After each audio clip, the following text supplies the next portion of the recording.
morning. This is the Eager Beaver Show. You are listening to a True North Eager Beaver Media Podcast.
The True North Eager Beaver podcasts are proudly brought to you by our founding sponsors, the Miss V Mysteries from Corvid Moon Publishing, your source for science fiction, fantasy, and cozy mysteries featuring a broad diversity of characters.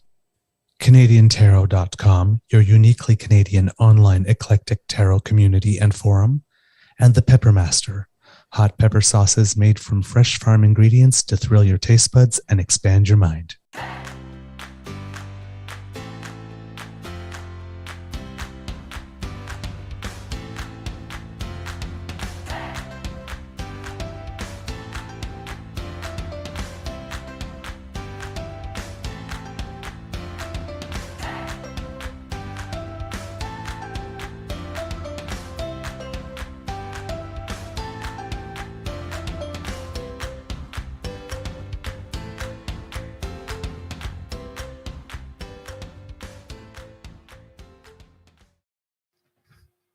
Well, good morning and hello, kids. Welcome to Season 3 and episode number 199 of the Daily Beaver Morning Show here on the Crier Media Network. Yeah! Today, recording day is Friday, August 31st, 2023, and according to the weather network, it will be a lovely day here at the Beaver Lodge. I'm your host, the Eager Beaver, pronouns he, him, hey, Mr. Beaver, eh? And with me as always is my dear friend, Mr. Grizzly. Of course, a big thank you goes to our podcast's founding sponsors, the Pepper Master, the Miss V Mysteries from Corvid Moon Publishing, and CanadianTarot.com. We have a Friday morning bite for you. But before we do anything else, let's say good morning to our dear friend, Mr. Grizzly, and ask how's your mental health doing? You're looking a little fuzzy on my screen. Good morning, Mr. Beaver. Yeah, for some reason I got some fuzziness going. I don't know what's happening there. I'm a little tired. I was up much later than intended last night. We sat around chatting and listening to music for several hours, and at one point, because it gets dark so early now, right? I remember at one point, I look at my watch and I go, "Oh my goodness, it's only it's 9:30. I think we can we can listen to more music and hang out." Yep. Then I looked at my watch again and I go, 12:45. Oh, it's bedtime. It's time to go to bed. Similar for us. Yeah, I'm a little groggy this morning. Yeah, similar for me. I'm a little groggy. I'm looking bright-eyed, bushy-tailed though, as I look at myself on my screen. But same thing. Yeah. Last night we decided we were going to go out for dinner, and we did the alfresco thing. And it's been 2 days now that I've been breaking out the hoodie. Thank you, Kid Hugh. By the way, it was a lovely gift. Well, the other day I was going to play tennis, and I was playing at 7 in the evening, and I got on my bike, and I biked about a minute, and I turned back, and I got myself a hoodie because it was kind of cool already, and I figured, well, if we finish playing at 8, and I'm all wet and sweaty, and when we're playing at 8, there's going to be no light out in the sky whatsoever. It might be a little. It might be a painful ride back, or not painful, but very unpleasant. So yesterday we decided we were going to go eat, and we went to this beautiful Indian restaurant in Kingston called Namaste can't recommend it enough. If you're ever in town, please check it out. And we decided to dine al fresco outside, which was still comfortable, but almost a mistake. The food cooled down a whole lot faster than it would have otherwise. Well, yeah. But we had a lovely evening, and we got back and did a little bit of work on the show. And at one point, I look at my sweetie and I look at him and go, "So is it snuggle time yet?" And said, "Yep, very soon." And next thing you know, another 2.5 hours went by, and it was well past midnight before we went to bed. Same thing, and it's like, ooh, yeah. The light getting fading a little earlier, and it's not like just 1 minute a day. It's like 2 to 3, 4 minutes a day. Yeah, every day it's now. noticeable. It's speeding up a little bit. So it's like, oh yeah, it's getting the autumn is coming now. I know you don't like it. For me, it's my favorite season, so I'm quite happy. But yeah. And it was also the last night of movies in the square here in Kingston, in the square by City Hall. They have this big inflatable screen that they put up, and they show movies every Thursday. And yesterday it was the latest Minions one, which I did miss in the movie theater. So I would have, but we had totally forgotten about it. So when we left, it was like, oh yeah, movie night. I was like, well, we didn't bring chairs and we didn't bring blankets, so we ain't watching it. And I ain't standing for 2 hours. There's a few spots around town that does that here. It's like movies in the park, movies on the beach, that sort of thing. I haven't been because none of the movies that they're showing are of any great interest to me, number one. And number two, over the last few years, I've not had a lovely partner to accompany me to a film. So, it's going like I've gone to the movie theater by myself to watch a movie, and that's completely fine. You sit in the dark. It's like a movie date is great for a first date, or if you've been with somebody for a while, because you can just go and sit and not talk to one another for 2 hours. Yeah. See, with my beaver sweetie, that's the case. I can not talk for a few hours, but then like when we get out of the movie, like we talk about the movie. Well, yeah, that's 4 the or thing, 5, right? So a date with a partner is like you're gonna chat before the film, watch the movie, don't talk to one another for 2 hours, and then after the movie, you're gonna talk for hours. First, you go, you have a bite to eat and a drink, and then you go watch the movie, and you don't talk for 2 hours, and after the words, it's like, what'd you think of the movie? I didn't enjoy it at all. Okay, so take care. See you later. Or what did you think of the movie? I don't. Okay, take care. The sooner I forget it, the better. Yeah, it's like, I loved it. And meanwhile, I'm thinking, that was the worst piece of trash I've seen since The Room. Speaking of bad movies, since we were yesterday, you know what the movie was last Thursday? What? Grease 2. Oh, the worst. I know. It's such a bad movie. I so wanted to see it as soon as I saw it. But it's the movie that introduced Michelle Pfeiffer to me. So I know, but it's just like, crap, one of the worst movies of all time, and I actually like it. So it's like, it's really bad. Yeah, but so bad it's good. Yeah, oh yeah. Well, you know what movie is Rada? Cool, Rada. You know what movie is absolutely terrible, and everybody loves the film, and I'm like, no, it's a terrible movie. And they're like, no, I'm gonna rewatch it. And a lot of friends of mine did that right after Prince died. Purple, yes, I'm gonna rewatch Purple Rain. Thing. I'm like, don't. They're like, why not? And I go, it's a terrible movie. No, I remember what I'm telling you. It's a terrible movie. And they rewatch and they go, I really should have listened to you. It did the same thing. I was too young to go see it in the movie theaters when it came out. It was like 83, 84, right? So I was 10 or 11 or something. I was like, I think it was 16. Rated. Was it rated R? Yeah, it was rated R. So today it wouldn't. No. Today it wouldn't be rated R. Not at all. Today they just show it on television. Yeah. And I'm sitting there and I'm thinking, okay, he just died, and I'm listening to I've got my box set of Prince's greatest hits and the B-sides, and I've been listening to it like crazy. And like my girlfriend Deborah comes, and Alex and I call her our fairy gay daughter. We're fairy gay fathers, and it's like, well, there's about 10 years difference. So I was like, okay, they don't know Purple Rain for sure. They know the song, they know the music, but they don't know the movie.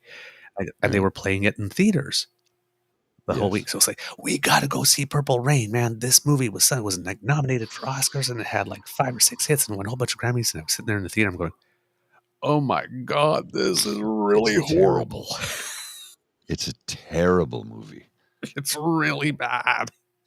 I mean, it's really bad. The acting is horrible. The only thing good the about it is the editing is music terrible. scenes That's it. The concert performance scenes are are good. amazing, but that's about it. And to that, the music you hear in the film was recorded live in the Yep. club a month before 2 months before they shot the film. So they did a concert, they recorded all of the music, and then when they're performing in the movie, of course Prince is singing, but they played the soundtrack, right? Because he performed live in the film, but what you hear is what they recorded a month before, so that there's no mistakes or anything. But yeah, that's the only reason to watch the movie is for the concert performances, because the movie itself is just bloody awful. Yep. It's terrible. Terrible. And their scenes was like, was the editor high or drunk? Because it's like, you should have cut that scene 5 seconds before, because you can see the actor finished acting and broke character and became somebody else as they walked off set. I'm like, who the hell did the editing on this? How was this released in theaters? You know what? It was the 80s. Everybody was on cocaine. Yep. That's what it was. Yep. I mean, it's such a brutal film, but a brilliant soundtrack from a brilliant artist who I dearly miss. Yes. And who I never had the good fortune of seeing live in concert. Neither did I, and I still kick myself for that. I would give my left gonad. This is exactly what took place, James. Lighting guy. The bulbs have all gone out, director. No time. We got to get the shot. That's basically what it was. Can we do another take? Nope. We're losing the light. It's done. Print it. Morris Day. Some of the scenes with Morris Day in the time, I'm like, that's probably some of the best stuff in the movie. But they were horrible too. Yes. Yes, they were horrible. But I love that song, Juggle Love. Oh, oh. Oh, man. No, but his acting scenes were brutal. Great performer, great artist. Loved the music, great, but oof. So Dan, my suggestion is Caesar. Cures for a hangover at 45 years old, Caesar. Yep. Caesar. Yep. Or it won't cure it, but it'll make you feel better. Cold compress on the head. Well, that too. Yep. But Caesar. Caesar's the tastier option. Now, remember, you put the cold compress on your head and you drink the Caesar, not the other way around. Not the other way around. Don't drink the compress. No. That one doesn't work as well. Oh, you're having a breakfast beer. Oh, my goodness. Ooh, breakfast beer. All right, kits. Lots of stuff in the news. It's going to be a little bit of a hodgepodge. I don't think I have a particular theme today. All right. No, I do. Well, Kid Jen. Oh, damn. We knockin' Purple Rain puts hair in a bun. Ready to fight. Oh, my. Great music. Terrible movie. Take the lead press-ons off. Click, click, click, click. Oh, my earrings. Here's my poodle. Here's my purse. Hold my iPhone. Oh my God. Okay. Today we have economic news coming in. Hopefully it might be in before the end of the show so we can tap in and give it to you. But Statistics Canada will be releasing its second quarter numbers for GDP. So that will cover the months of April, May, and June of this year. It is expected, or early estimate by Statistics Canada points to a contraction of 0.2% in real GDP for June, while growth in the second quarter was estimated at an annualized rate of 1%. The decrease in June will probably be attributed to wholesale trade and manufacturing sectors, though the agency cautioned the numbers are preliminary at the moment and said they're going to be updated, which is coming out today. This data point is probably the most central one for the Bank of Canada's upcoming interest rate decision, which will be made on Wednesday as to whether or not they will increase again or hold line, a slight contraction or a very low, especially if there's contraction in June. But a low GDP growth number, either in contraction or low, below 2%, may convince the bank to put a hold on an interest rate hike. which I would really love. Thank you very much. But because every time they raise it 0.25%, it's another about $50 or so out of my, and they've done that 11 times. So that's a lot of $50 a shot for the mortgage. So yeah. A new poll, meanwhile, suggests that the cost of living has almost half of Canadians just getting by, including young people. In particular, 47% of the people overall polled by Leger says that they are living paycheck to paycheck. And when it comes to those under 35, more than half say they are living paycheck to paycheck. And almost 50% of them are worried about losing their job next year. So there's a lot for the government to do and to address with regard to that, all knowing that there are obviously some very, very set limitations on what they can do because, I mean, they don't control the interest rate and they should not, which is the federal government, and they certainly do not control global climate change or when OPEC decides they're going to do a cut in production or when Putin decides he's not going to let grain ship out of Ukraine or all the other things that are just not our fault. And listen, as much as conservatives like to take every single data point that goes wrong and say, it's all Trudeau's fault, we're all basically playing rodeo here. Something happens somewhere in the world and then we all just try to hold on for 8 seconds and adapt before being thrown off. So, governments are not particularly fast acting and nimble, right? It's a big machine that you got to turn around. So this is, I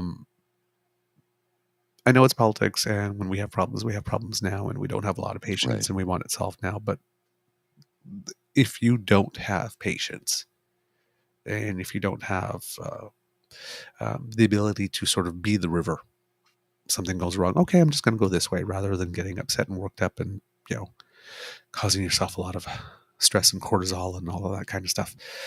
Just think, okay, this is the way it is. I'm just going to do this now. We're maybe in this phase for a while.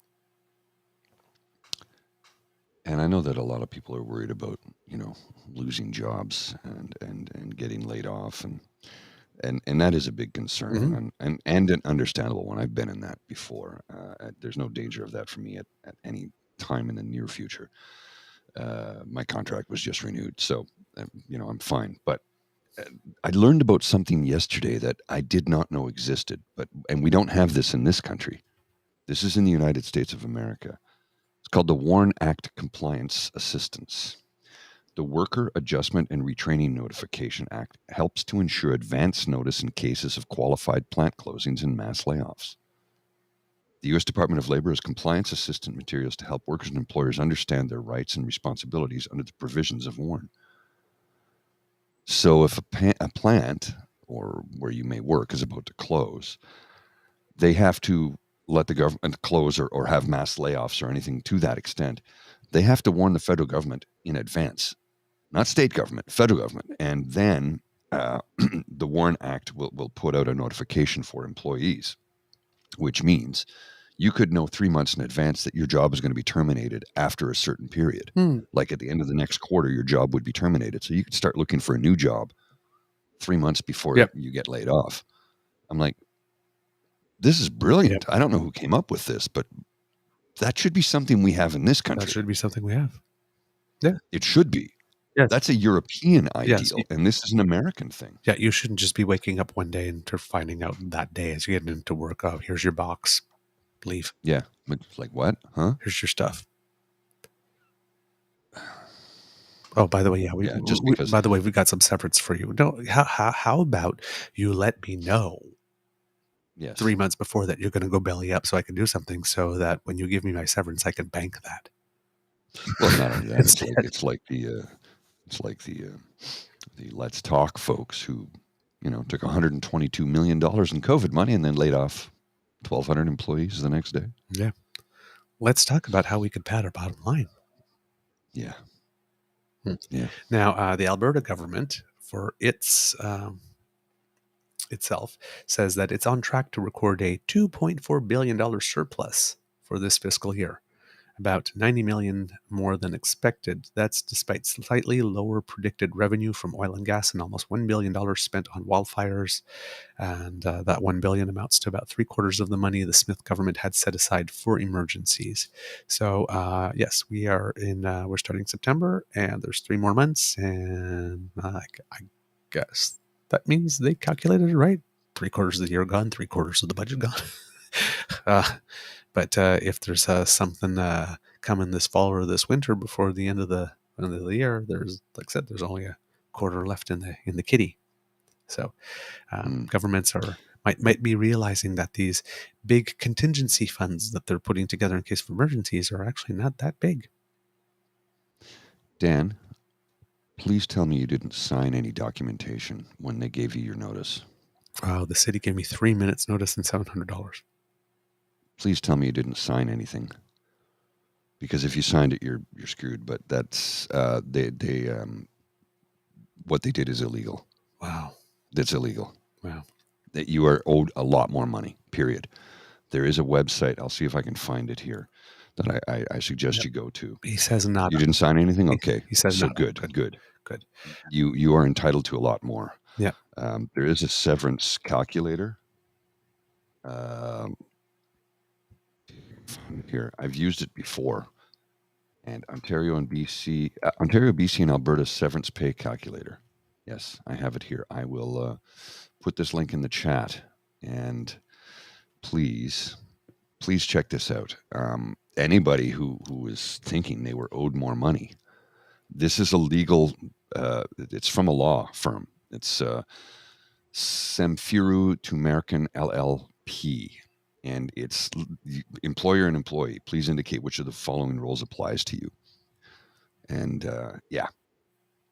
there's a whole bunch of questions, and it takes you from there, and it will help you determine how much money you are owed. Period. Good. Dan reports, but I got offered another job, so it worked out. Tell us more about that, my friend. Put it in the didn't know chat. that. Congratulations. Well done. Yeah, that's great. That's great news, buddy. I'm glad to hear that, friend. Way to go. Back to Alberta. Nate Horner, the finance minister, is quoted as saying, "Our positive numbers today are a testament to the results we continue to build in the province's finances. Our strong population growth and low-cost, low-tax, business-friendly environment are driving a projected $1.5 billion income tax revenue increase." I'm not sure so much if that's what's contributing to it or whether it's just the fact that the price of oil has gone up. Low cost, low tax, business friendly environment. Yeah. Ask the renewable sector how business friendly you are. Alberta? Alberta is expected to lead the country in economic growth, which means the rest of us won't stop hearing the end of it. We'll never hear the end of it. If it wasn't because of Alberta, none of you would be able to have any of the nice things you have. You guys live off us. Everything you have is because of us. No, it's not even true. Once debt-free, the province of Alberta will owe $77 billion at year end, according to projections. In Saskatchewan, things are not going as well. The Minister of Finance, Donna Harpour, maybe, says the province has cut its projection for a $1 billion surplus in half due to a more than $500 million drop in non-renewable resource revenues. So that's what it's like being the little cousin. You have oil, but not as much. So when it does really well, it does well for you for a while, but it also leaves you first. While Alberta's still doing well, you're not. See, Alberta's surplus is increasing by 90 million, but your projected one has dropped by 500 million. So either you really overestimated that at the outset to get some good press, and this news here is coming out late on a Thursday, or the downturn affected you more because you haven't diversified your economy enough yet. Well, And what did they just do in Alberta? What was the brilliant thing that Mensa level of stupidity premier just did? Killed, put a 6-month moratorium on green energy. The province that was leading the country in green energy. Yep. Renewable energy. Yep. Green energy, leading the country. All that 17% of Alberta's supply was green. Yep. And how much money just left? 24 or $34 billion in projects have been canceled. 24,000 jobs. Yeah. Yep. And all because this premise that we need to increase our baseload power. Well, when she says baseload, she means oil and gas. That's it. Nothing else. We need to increase our baseload power first. You know why? To make sure that we have enough for when solar and wind don't work, because you're already not exclusively on solar and wind. So it's not like you don't have these alternate resources anyway. And the price of energy in your province has gone up 127.8% year over year. One of the things that when they say when the wind doesn't blow and the sun doesn't shine, what are we going to do then? Well, actually, these renewable energy companies are working on storage systems, something we currently do not have. Right. Storage. So basically giant capacitors or batteries that will store the energy that doesn't get used so that when we need it, when the system dips, we have it. Mm-hmm. But no, she would only listen to her ONG CEO overlords that run the province of Alberta, along with a bunch of religious zealots, and canceled all of the goodness that was happening. In Texas is leading the United States of America in green and renewable energy sources, which is a surprise to a lot of people because Texas is oil country. But here's the thing. Here's what Texas energy companies have said. We're an energy company. Yes. That's it. We're in the business of producing and selling energy. So whether it's green, whether it's oil, whether it's gas, whether it's coal, whether it's wind, whether it's solar, we're an energy company. Whether you're company. trapping farts in a jar. If we're taking corn and using it for ethanol, we are an energy company. Yep. Period. Yep. So let's look at every alternative there is, because the smart companies realize, well, oil is eventually going to run out. And here's the other thing. The Gen Z that's coming up behind us, they are not going to accept what we're doing to them. Mm-hmm. They're not going to do what Gen X, my generation, our generation did and just take it. Right. Gen Z is like, not happening. We listen to our boomer parents, and I'm not knocking my parents when I say this. This is not what I'm doing. I say boomer parents as in an entire generation. I'm not picking on any particular individual. As a basis, we listened to our boomer parents and did what we were told, and we went to work, and we listened to our bosses. Hopefully they would. You got a haircut. You got a real job.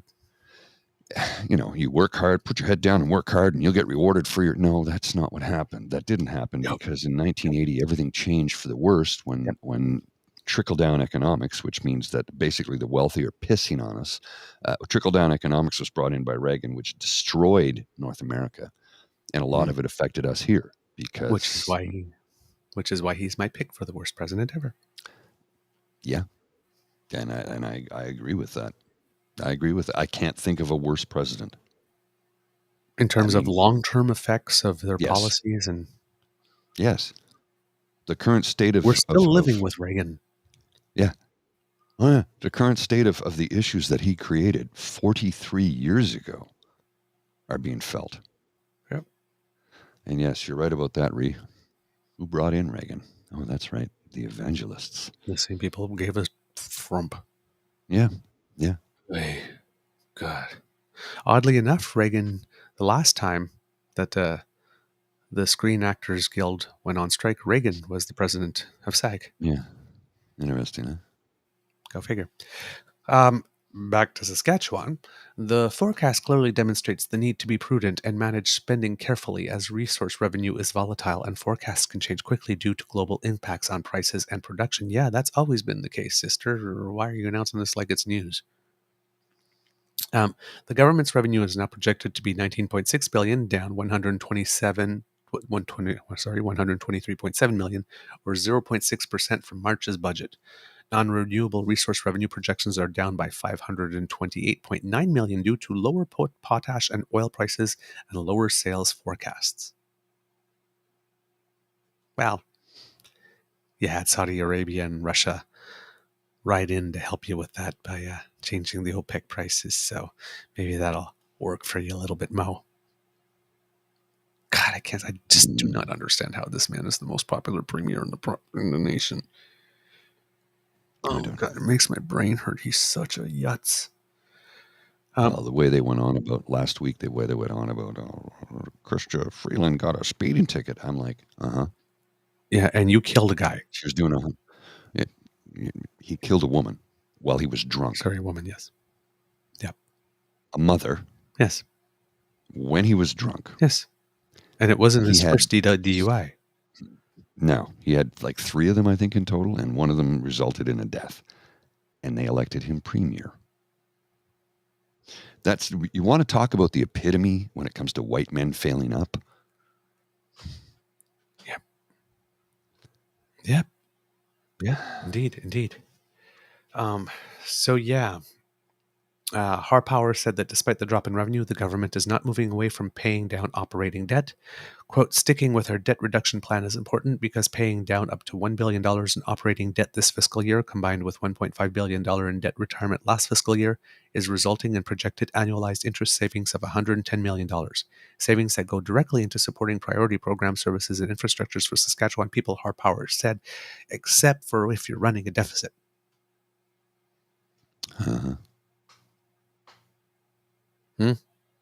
Now, this is not saying that they're going to run a deficit. It just means that their surplus is going to be cut in half. But, things happen. Stuff happens. All you need is one natural disaster, and that can wipe out $500 million pretty darn quickly. Oh, yeah. So, yeah. Now the opposition in Saskatchewan, the opposition finance critic Trent Witherspoon says the government should have announced some sort of cost of living relief, such as a PST reduction, fuel tax cut, or lower power rates. I cannot believe that the NDP is calling for fuel tax cuts.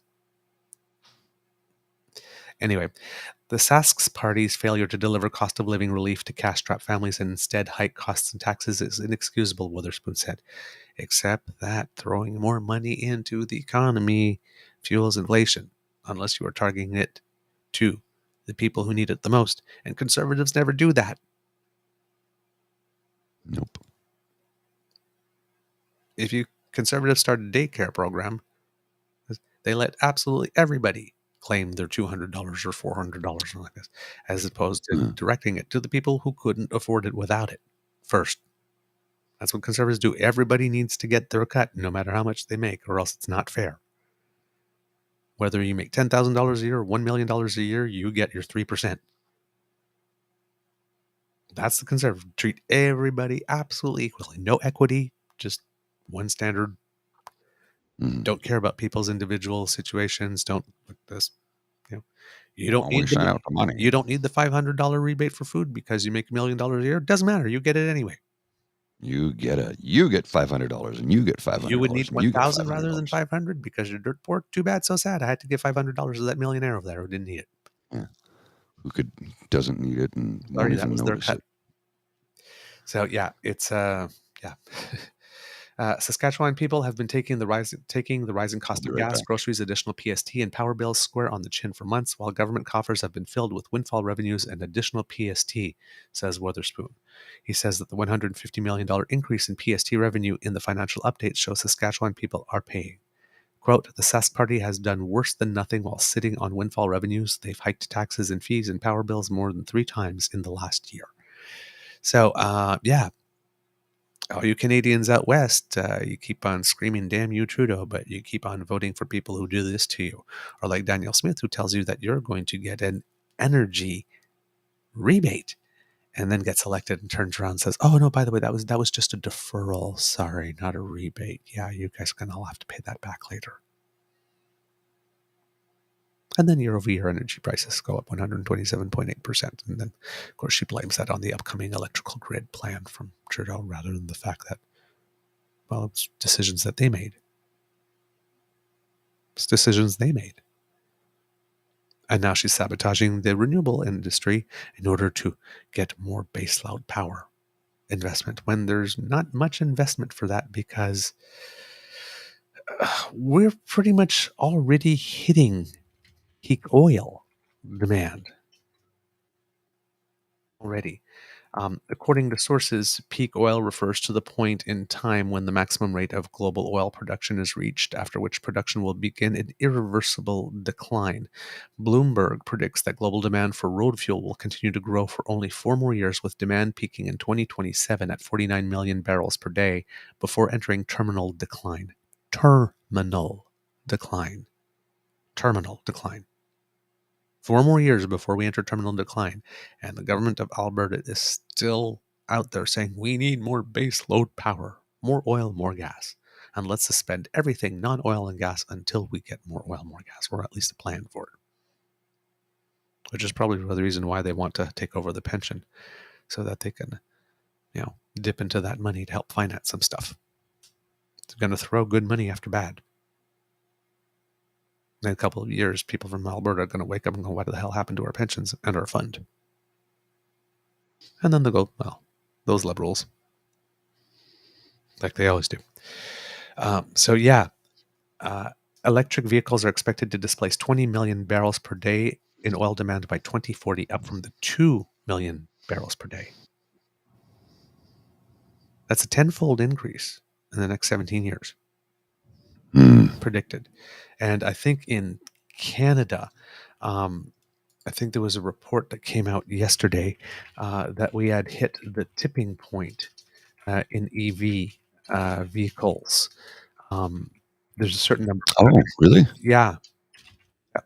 There's a certain number of countries that have done that, but according to the Financial Post 4 days ago, Canada passes adoption tipping point for electric cars.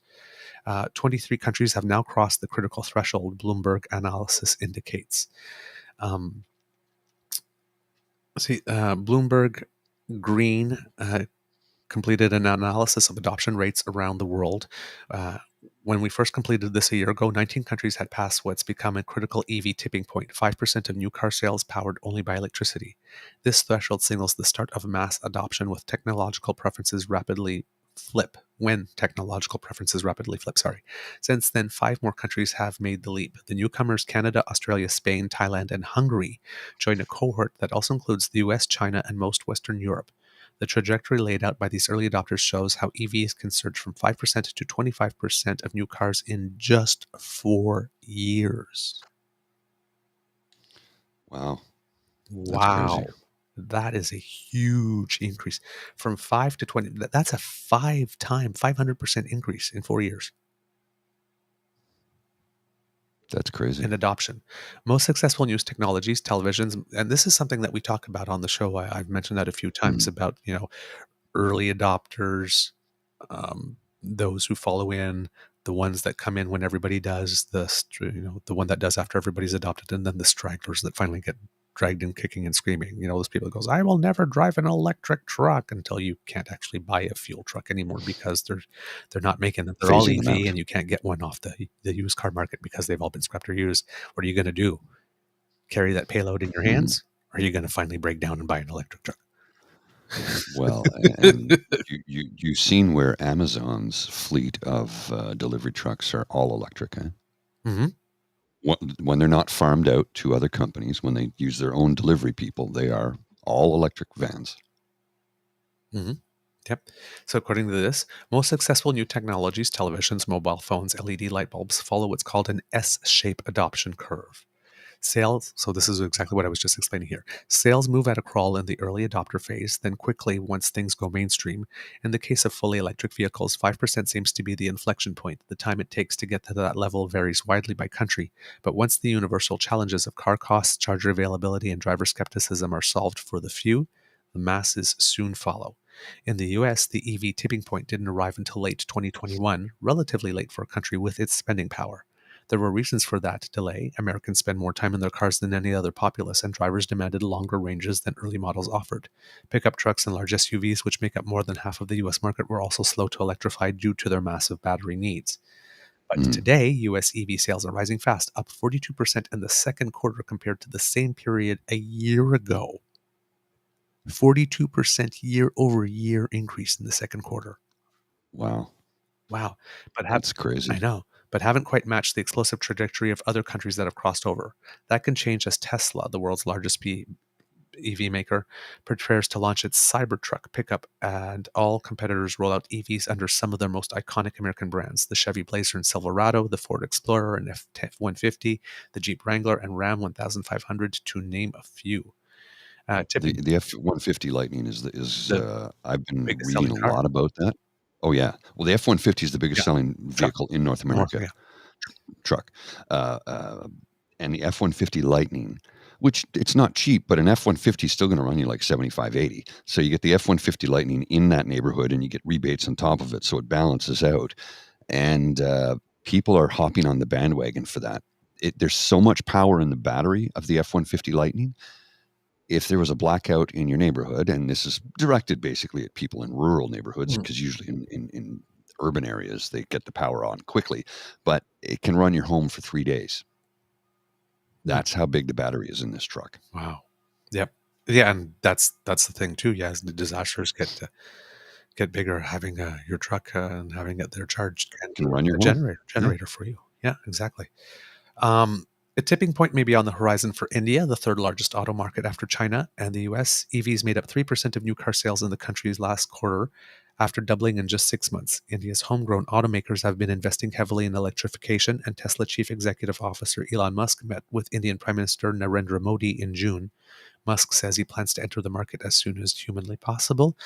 Maybe if Elon enters the Indian market, maybe he'll start tweeting stuff that's not in favor of Taiwan a whole lot less. Because right now he's just trying to keep China happy. Maybe if he diversifies his locations. Well, correct me if I'm wrong, but I think India has surpassed China in population. I think so, yes. It was predicted to do it in the next couple of years, and I think they've done it already. And they have a younger population than China at the moment. China's sort of entering where we are with an aging population, and things are much reversed, and costs going up, whereas India, I think the average age of someone, I think, is like 35 or something. Yeah, well, and you have to consider too, us, unlike China, whereas even though we are an inverted pyramid, we keep bringing people in, and you got people, well, this is creating the housing crisis. Well, there's more to it than just that. And if we didn't bring more people in, our country would collapse. It's as simple as that. Right. We have an aging population. We're not producing more children. How are we going to support ourselves as we get older? Immigration. Now, when they say the housing crisis is at an all-time high because there's just not enough houses to house people, that's not entirely true. The houses are there. They're just not being used to house people. Airbnb. That's a huge problem in major urban areas. It's a massive problem. Yep. Airbnb should be like, say you have an extra room in your house. Well, they're trying to look. They're looking at changing. You should not be renting apartments or buying homes for the sole purpose of that. There are 65-story condo towers in the south core of Toronto, which are 90 to 95% Airbnb. Yep. 90 to 95%. Okay, that's a problem. That's like 1,200 units. Yep. Or 1,500 units or something like that. That could be housing. So they're looking at changing the rules where to have an Airbnb, you need to live in the home. Yeah. Literally. Yes. And I'm like, that should be it. You have a room you want to rent out for people who want to come and stay with you. Or you go away I don't want to stay with them. Your own home. That's your primary principal residence. Fine. Yeah. Say so you go to Florida for the winter or something like that. Yeah. But sitting there with a calculator going, wait a minute, if the rent here on this place is $1,500 a month, then let's say I can rent it out at $150 a night on Airbnb. I only have to rent it out for 10 nights a month to break even. Yeah. Let's do it. Now, you can't blame people for being capitalists. No, and I don't. It's just you blame the people who left the loophole. Yes. If you don't make it illegal, people will do it. And of course, these are all, again, provincial matters. Yes. I mean, everybody Basic civics. These are provincial matters. pretty much everybody has And a side who's in hustle these charge? days. Who's in charge of most of the provinces right now? Oh, yeah. Right. The people that eliminate rent controls. Yes. Yes. Yeah. Well, and Saucy just put a note here that 3,500. Where did I see that? I saw it in the chat somewhere. 3,500. Nova Scotia lost 3,500 homes to Airbnb. Yep. Now, Nova Scotia is a population of 1 million people, 500,000 of which live in Halifax. Didn't a whole bunch of homes just burn down this summer? Yep. One of them happens to be with a former colleague of mine who relocated to outside of Halifax, like during the pandemic. He lost his home. He lost everything in it. They got away with the clothes on their back. But 3,500 homes are Airbnb. Well, it's time to close the loophole. Yep. Yep. And as Kid Jen says here, in rental properties that are owned by foreign owners who have never lived in it. That too. Mm-hmm. That's money laundering is all that is. Yep. Yep. And there's tons of that going on too. There are literally thousands of units in the city of Toronto that people have never even set foot in. Yep. And have been empty for years. Yep. While they launder their cash. Yep. And how did that happen again? Who was in charge where they changed the rules on ownership and residing in a home? Who was it again who changed the rules? Oh, that's right, the Harper government. Yep. Harper. Yeah. Yeah, the Harper government did it. Now, here's the thing. Like, when Skippy going on about the housing crisis, blaming Trudeau, but who started it? Yeah, but then again, if we're being fair, as Dave Wallace says, when they're all greedy, it's not like Trudeau came back and fixed it. No, he didn't. He's done nothing to fix it. You're right about that. And the healthcare thing too, like this, when they decided they were opening, Trudeau decided he's going to consider that experimentation as being. So I mean, he's adding to the problem. He's adding to the problem by not fixing it, by not Harper changed the rules for media ownership. He didn't fix them. He's done nothing to repear that. Nothing to repair that. He's done nothing to put in place fairness doctrine. He's done so. I mean, these problems are. He has to wear the blame. Look, he's not fixing these things, so he must be okay with them. Clearly. See, we're not liberal cucks. We call out problems when and where we see them. But man, does he kiss done well. nothing to repair any of that. But man, does he kiss well before he screws us. Well, that's the thing now. And let's not forget who got out, because the federal government used to build houses, right? The federal government used to build houses. For decades, they built houses. They built good houses that were quality product that people still live in today. And they did it, a lot of it, the big push was post-World War II. But they got out of building houses in 1993. Who was in power at the time? Oh, yes, Jean Chrétien. It was the Liberal government that got out of federal government housing. They offloaded that to the provinces. The federal government used to build houses. They offloaded it to the provinces, and what has the provinces done? Right. According to Doug Ford, we're building houses in the Greenbelt because we need it, except the province isn't building a damn thing. Yep. It's all private, for-profit developers that are building. Yep. Got Kid James going, but he keeps his eyes open when he kisses. Yeah. Beautiful eyes, though. Dreamy. Yeah. Very dreamy. Yeah. If you're a word of advice, if you've just started dating someone, right, and then you're kissing. Now, I don't know about you, but when I kiss someone, my eyes always close. Right. Sort of it's just like natural reaction. Like this, because it's like I block out the entire world and I stay right here where the action is. I don't go flying off to the sound of 1,000 violins and a fluffy cloud. No, the action's going on right here. I stay right here. Kiss me. If you're kissing me, I'm right with you.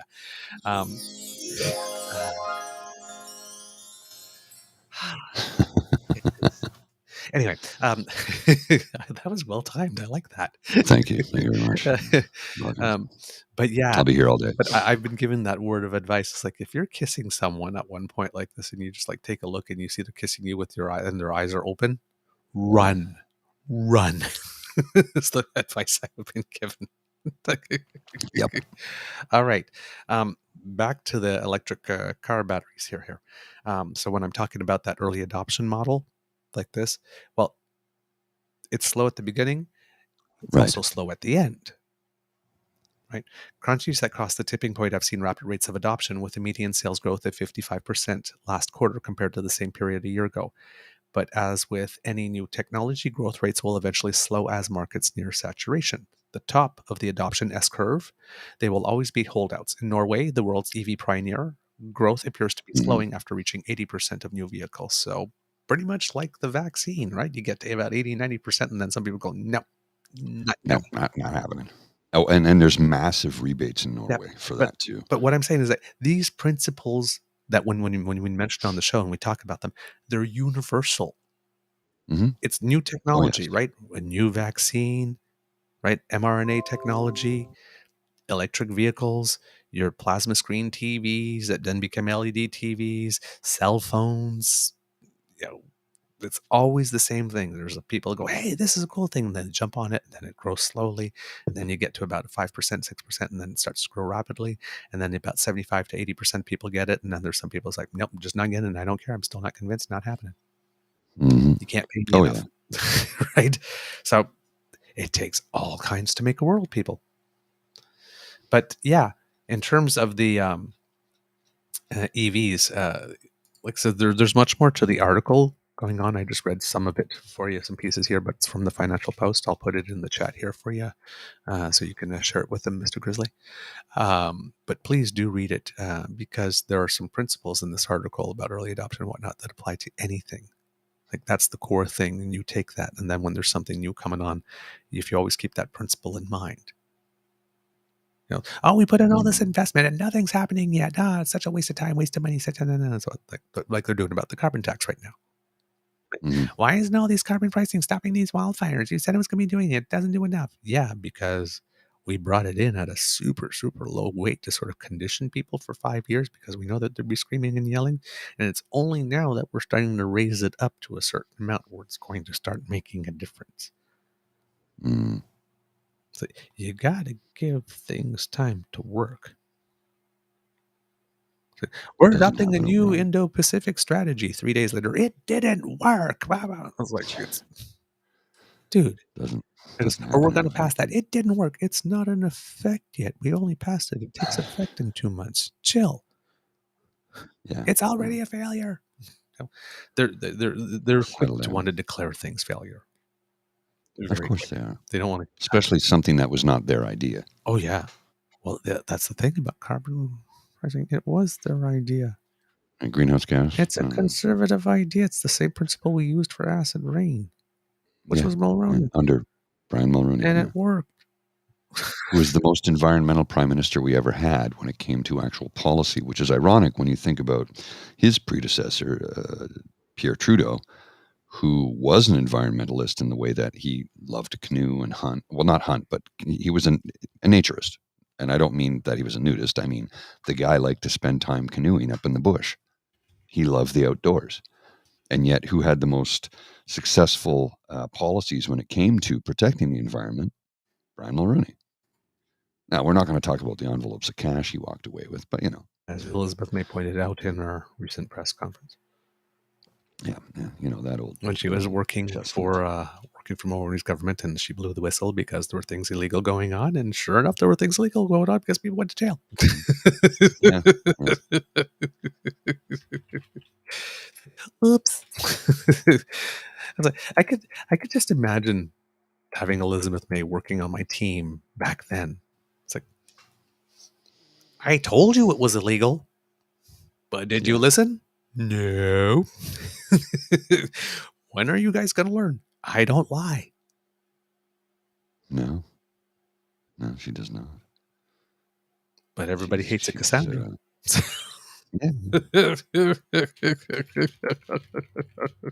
Yeah. Oh, man. I tell you. All right. What else do we have for you? So that's the financial stuff. Let me just take a look to see if the GDP numbers have indeed come out. From our friend Charles Adler. Yes. He tweeted this yesterday, and I think it's so apropos.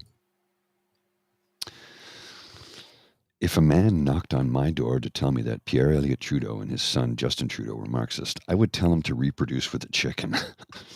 This man happens to be the occupant of Stornoway. And we of course know we showed this yesterday morning. I'm like, Charles, sir, my hat is off to you. That was perfection. I like that. All right. More wildfire news, my friends. Two-thirds of Yellowknife's 20,000 residents still have no idea when they'll be able to return home. It was hoped that some evacuees could head back in time for the start of the school year, which has been delayed, as has the territorial election. It was scheduled, I believe, for October, and I think it's been pushed back a month until sometime in November. I'll try to get you a precise date later when I'm looking it up. Mayor Rebecca Alty explained that because right now they have a 5-phase re-entry program bringing people back, and they're in the third phase, which is, and she says, phase 3, the return of critical service staff had to be put on pause due to the fire in the South Slave impacting Highway 1. Premier Carolyn Cochrane is asking people for continued patience. I know it's hard. I know we all want answers, but again, we need to stress, please be patient. We're going to get you back as soon as it's safe to do so. But speaking of patience, Carolyn Cochrane is losing patience with the federal government. And we'll have more for that in future shows, because there's a couple of things that I need to listen to where she's being interviewed, and I'll pick up some quotes from her. But the main thing is basically the imbalance when it comes to spending on infrastructure in Canada's north versus the south. She says that she asks, whose fault is it when we can't get people out because we don't have basic infrastructure that every Canadian takes for granted? There is one road out of the territory where the major fires. I don't know if there's only one road south out of the territory total. That I don't know. But where things are most, there's only one road south out of the territory, Highway 1. And of course, we have to talk about the convoy, the Freedom Convoy, who wants to go through the barricades that the RCMP have set up because, they're trying to protect them from dying. No, you can't tell us what to do. We're going there. We've barricaded this road for emergency vehicles to get through to help put out the wildfires. If you go there, you could die, and other people could die because you can prevent the emergency vehicles and the first responders from getting to their job. Well, we don't care.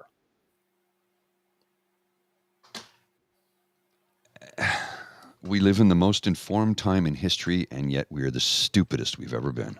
It's willful ignorance. Yep. There are people, they are, on the news, they were described as Yellowknife residents, but a lot of them with Alberta license plates. Yeah, they're not Yellowknife residents. Yeah.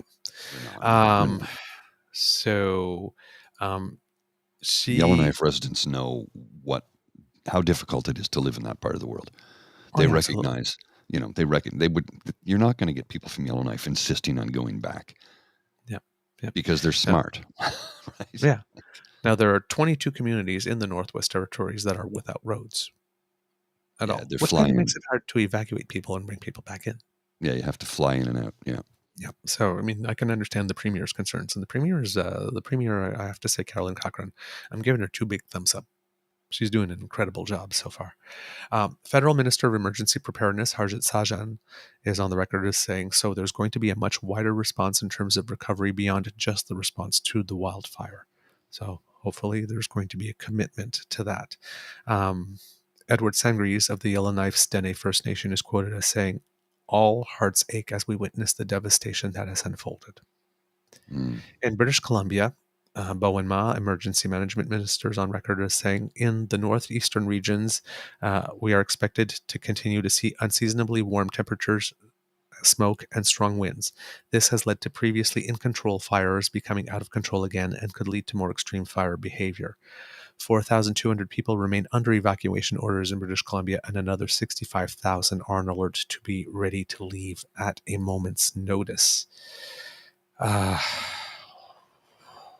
Wow, that's a lot of people who are affected. Well, I was having a conversation with a friend about this last week, and we said 20,000 people were evacuated from Yellowknife, and he said, I heard it was 45,000. And I'm like, 45,000? that isn't that many people in Yellowknife. Then I did a little further reading, and it turns out 45,000 is the population of that territory. Yes, of the territory. Yes. Of which 70% of people about it have been evacuated, 68 or 70%. Yeah. Yes.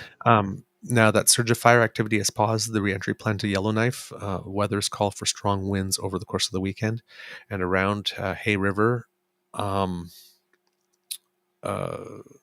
Highway 1, I'm not sure if it's still open. When I saw the news, it was in the South Slave region, but the highway is expected to close at some point during the weekend due to the fire activity that is going on at the moment. So, just we're living in the worst parts of the Old Testament. Fires, floods, mudslides. We're the plague of locusts. That's coming next, right? Remember that song from, it might have been from the 80s, Oceanfront Property in Arizona? Do you remember that song? I'll sell you an oceanfront property in Arizona. Well, that could be a real thing in a few years. At the rate we're going. Yep, indeed. That could be a real thing. A couple of U.S. developments south of us. Forrest Grump has officially entered a not guilty plea in his Georgia case. He did it in advance, so he's not going to have to appear at his arraignment. Basically, an arraignment waiver. He faces 13 of his 91 charges in Georgia. Really interesting for a guy who's so innocent, who has all these reports, and who's going into an election. You'd really think he'd want to clear his name if he's really so that innocent before the election happens, so that people can vote for him knowing that it was indeed all a hoax. Look, see, look at what a witch I am. They were hunting me down. But he's not interested in that. For some reason, the world's most innocent man, the man on the planet throughout the entire history of humanity, who has done the least amount of things wrong, according to him, doesn't want a speedy trial to prove to the world that he has in fact done so much not wrong. That all his phone calls, every phone call he made in his life was a perfect phone call. Everyone. Well, even the one to Georgia asking for one more vote than we have. Which is totally understandable. Totally understandable. Right? There's nothing. We have a right to contest an election. Yeah, you do. Absolutely. And you did. And you lost. Not only did you lose the first midterms, not only did you lose your re-election bid, not only did your party lose the second midterms with you still leading it, even though you had already been rejected, and not only did you lose 55 times in court, you lost. You're a loser. Yeah. Big, fat, shaped like a milk bag loser who does not weigh 250 pounds and is not 6'3". 215. Tú eres un pendedor. You're a loser, baby. Yep. So 13 of his 91 charges faced in Georgia, arraignment waiver. He doesn't want a speedy trial.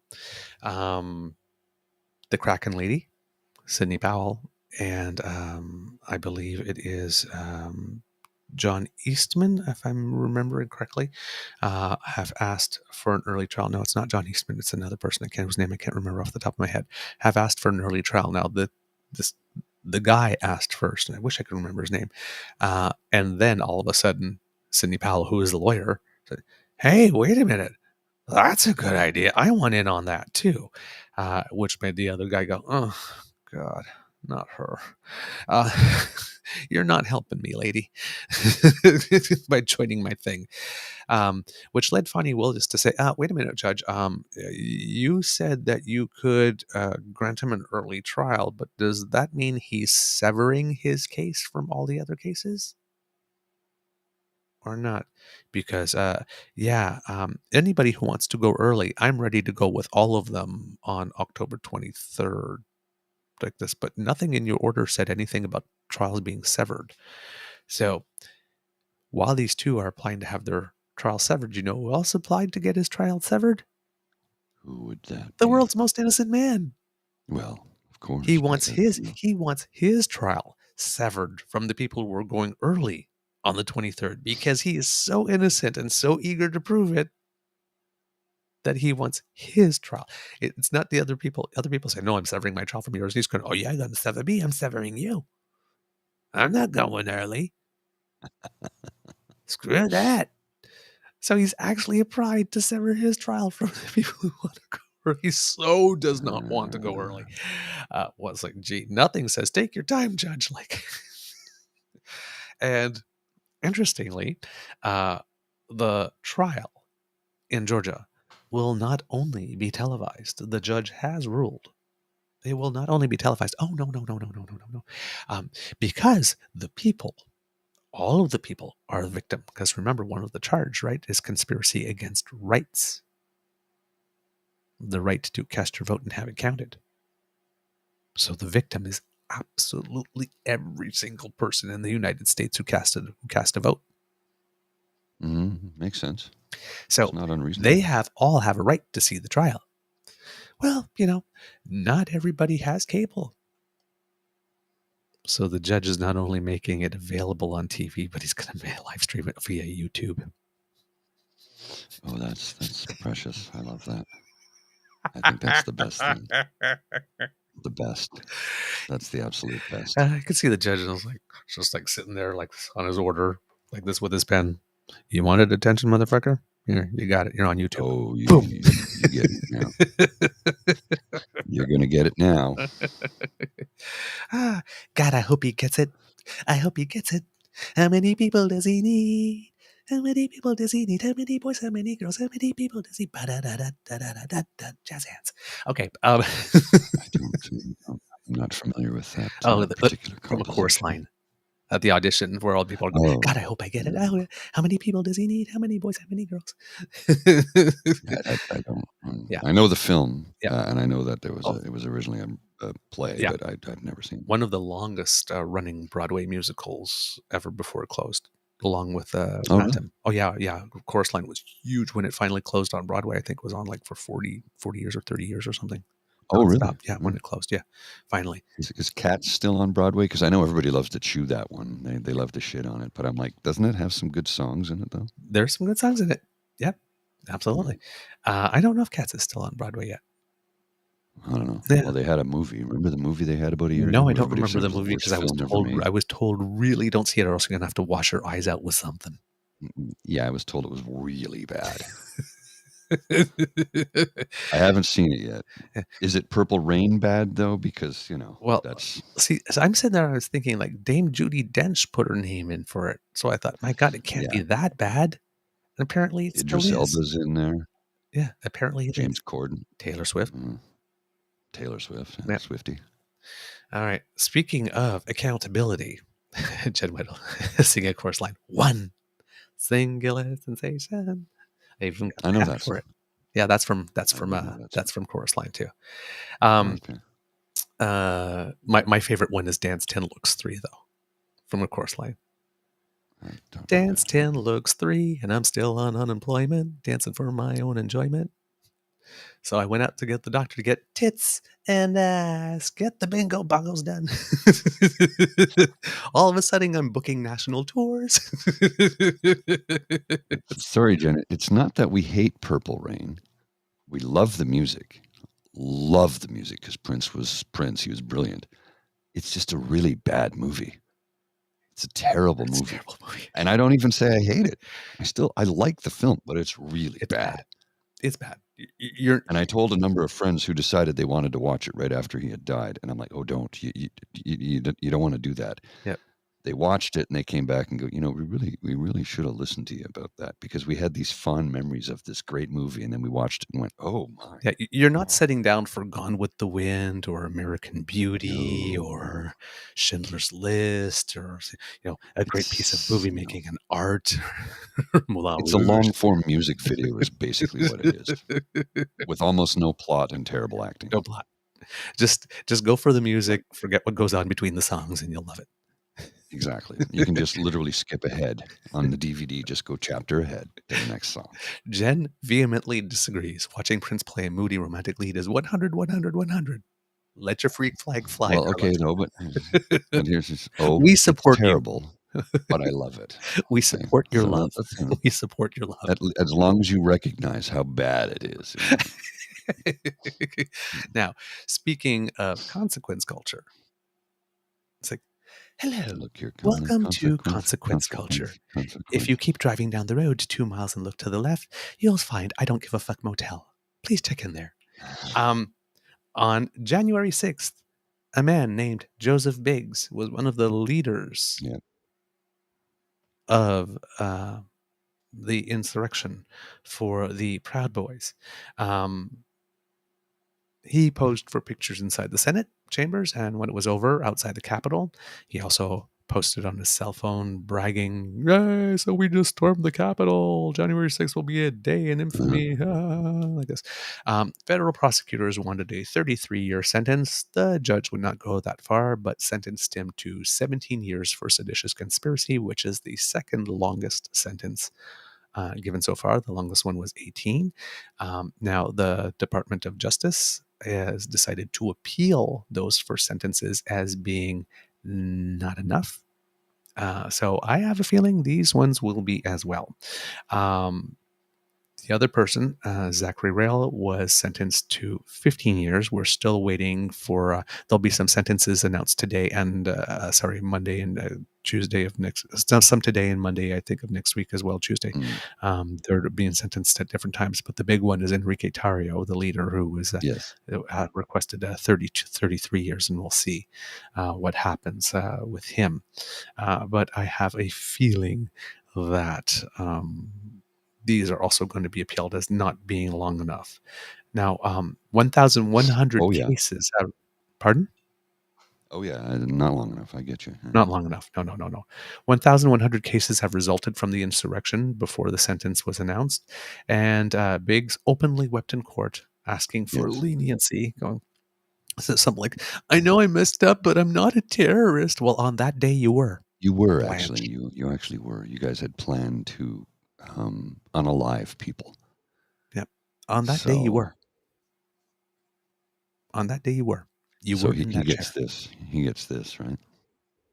Yep. Look, here comes the consequence. Consequences of my actions chasing me right now.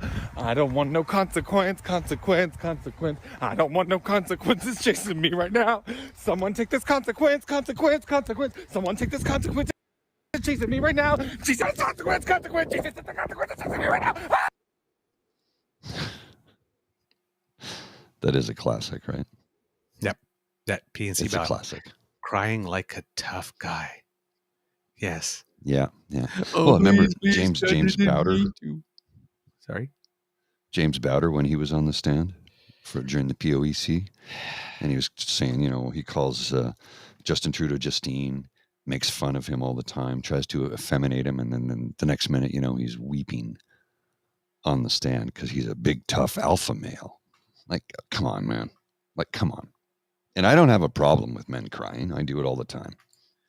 I don't have an issue with that. But don't tell me how big and strong and tough and scary you are, and then weep at the mention of something that gets you emotional. While you compared the prime minister of this country, you tried to feminize and make him effete because he's a feminist, and he wept over Gord Downey's death. And but again, it boils down to rules for thee, not for me, right? It's that same old, well, it's okay when I do it, but when he does it, it sucks. Yep. Pretty much. And so those are keeping on going. But the moment we up here above the meth lab have been waiting for is coming, kiddies. September 5th is a very, very, very important day for us here at the Beaver Lodge, because on September 5th, according to CTV, The leaders of the Freedom Convoy are preparing to answer to criminal charges next week for their part in the massive demonstration that gridlocked Ottawa last year. But the stakes go way beyond the actions of two protest organizers. Tamara Leach and Chris Barber were among the most prominent organizers of the protest movement that rolled into Ottawa early in 2022, and they're scheduled to be the first members of the organizing committee to stand trial on September 5th. But that is not where the scrutiny will stop. Oh, no.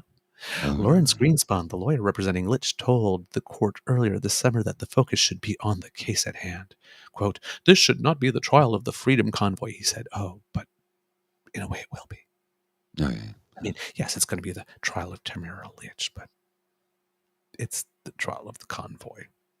Look, because we didn't really get it at the Public Order Emergency Commission now, did we? No. And I will give her this. She does have a right to counsel.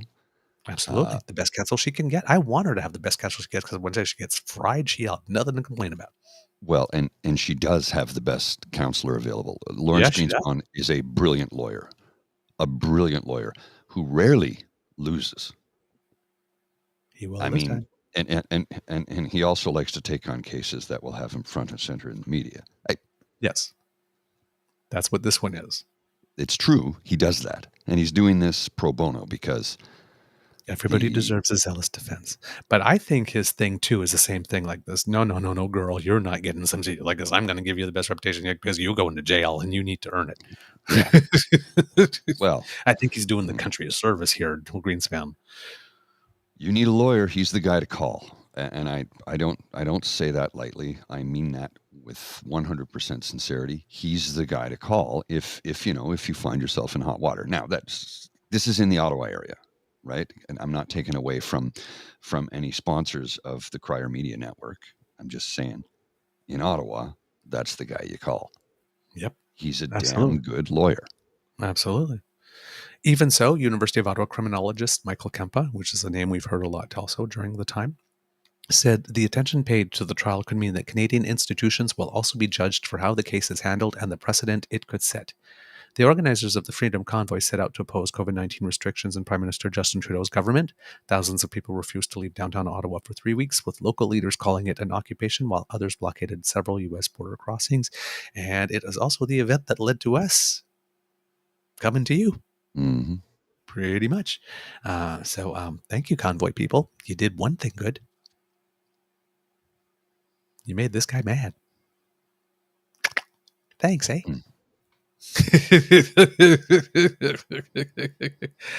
Oh, man. Justice Paul Rouleau, who led a public inquiry into the decision, called it a singular moment in history. The convoy exposed a stark divide in Canada, Kempa said, between, quote, the significant degree of people who support and sympathize with the protesters and those who were lock, stock, and barrel completely against it. And this is when and this at a time when faith in institutions is waning, Kempa said. A recent Statistics Canada survey found that only 45.8% of Canadians reported a high level of confidence in the justice system and courts in the final quarter of 2022. Litch and Barber are facing charges of mischief, obstructing police, counseling others to commit mischief, and intimidation. Both say the protest was an organic movement with no clear leader. That may or may not be so, but that still doesn't absolve your actions posed as an individual during the context of the protest, whether there was a leader or not, whether you were the leader or not. Because you did stuff. The stuff was illegal. You pay. Yep. It doesn't matter if you were just following orders or whether you decided to do it proactively on your own. You did it. Huh? The actions came from your person. You are responsible for them. You earned it. So, yeah. Keith Wilson, the lawyer who represented Litch during the process, said the court system has already failed its first test. Of course you'd say that. Go home. We ain't got time for it. We don't want to hear it. So, at the most recent bail Nobody got time for that. Yeah, the Crown argued that if Litch is found guilty, she could face a jail sentence of up to 10 years, but Superior Court Justice Andrew Goodman said Litch may have already spent more time in pretrial custody as a presumptively innocent person than she would have served if she was convicted and sentenced. I don't think so. Not more. No. if she's convicted, the sentence she's got to get is not going to be that lenient. They took people hostage for 4 weeks and submitted them to proven torture techniques. They vandalized a city. They stopped people with serious health conditions from getting to their medical apartments. They stopped people with severe disabilities. They basically kept them prisoners in their own apartments, and some of them had no place to go to escape noise at all. Remember we heard that story about that one woman that the only place that she could go to get some kind of relief was in her bathroom? Mm-hmm. It's true. So, yeah, I don't think so.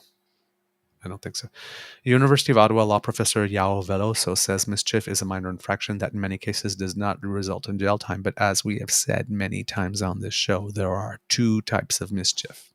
Mm-hmm. There's mischief causing damage to property less than $5,000. And then there's mischief causing damage to property over $5,000 and potentially causing bodily harm to We're other not talking people. Frat boy mischief, which is what We're not people talking think. Yeah, we're not talking about mischief is a serious charge in this country, a very serious charge. But you can do up to 20 years for mischief. Yeah. Veloso suggested the result of the trial won't have much of an effect on how future protests are handled. Ottawa police responded in an atypical way compared to other wide-scale protests, such as those that happened in Toronto, when Toronto hosted the G20 summit in 2010, which wasn't good. They did not handle that well. I'm old enough to remember they did not handle that well. And the 2012 student demonstrations over tuition hikes in Quebec, which also were not handled well. That led to Charest losing his government because he thought he could just come out and says, well, they're only kids. Let's take away their rights. Oopsie. Yeah. If there's one province you don't mess with students, it's Quebec.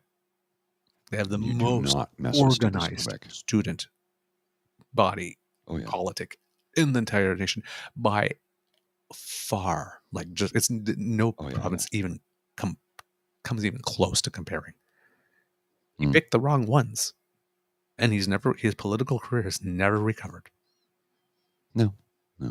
Never recovered. Well, and let's you said something interesting there. It's like, well, they're only kids, right? What rights do they have? Slight pivot, very slight pivot when it comes down to parental rights that PP keeps going on about, and Stephen Lecce and a bunch of conservative people. That's not something enshrined in our charter. Nope. It's not enshrined. The parental rights is not a thing. It's not a thing. And grandparent rights are even less of a thing. So stop talking about it because it's not a thing. You don't believe me? Go and review the charter. It's not in there. Nope. It's not in there. And matter of fact, I read a paper written by a lawyer about that just the other day, talking about how, no, it's not a thing. It is literally not a thing. You, as a parent, you have certain dominion over your children, of course. You are responsible to keep them safe and clothed and fed. But you don't have rights to make them live the life the way you want them to. Their rights are the same as yours, and they are enshrined in the charter for every living, breathing Canadian. Mm-hmm. Like the child and youth advocate from New Brunswick reminded us, quote, the parent has a right to teach their values to a child. The parent does not have a right to a state apparatus to force the child to live by their values. Exactly. They are not mini yous. Nope. They are so whole. PP can go. They are urinate up a rope. Yeah, they are whole, full people, individuals in their own right, by virtue of the fact that they exist outside of your body. PNC bio. My kid isn't learning the devil's math. Just a footnote will he there. be spoken the devil's lettuce? Just a footnote there. The numbers they teach in school for the maths that they teach in school, those are Arabic numerals. We're going to turn them all into little terrorists. The amount of people that freak out when they say, "Did you know that they're teaching Arabic numerals in school?" What? Oh my God, we can't have that. And yeah, they're the numbers you might be familiar with. They start at 0 and go up from there. Algebra. Yeah, that's Muslim clerics who did that. Mathematics, modern mathematics. That's from Islam, people. Our current numbering system, like in the year 2023 or 2023, Arabic numerals, my friends. Arabic numerals. So, yep. We are just wild people. Wild people. Well, this is a good statement here from Linda. She's like, so Ellen says, I'll put this on the screen, children are not your property, right? Mm-hmm. And then Linda comes back with, as opposed to fetuses who they want to have rights. Ooh. Right? Oh, snap. Children don't have rights, but the fetus does. Oh. Yeah. Oh. Interesting how that works, right? Ooh, hot. Oh, I am so stealing that. And I'm not guaranteeing I'm giving you credit because I want to look smart. Oh, man.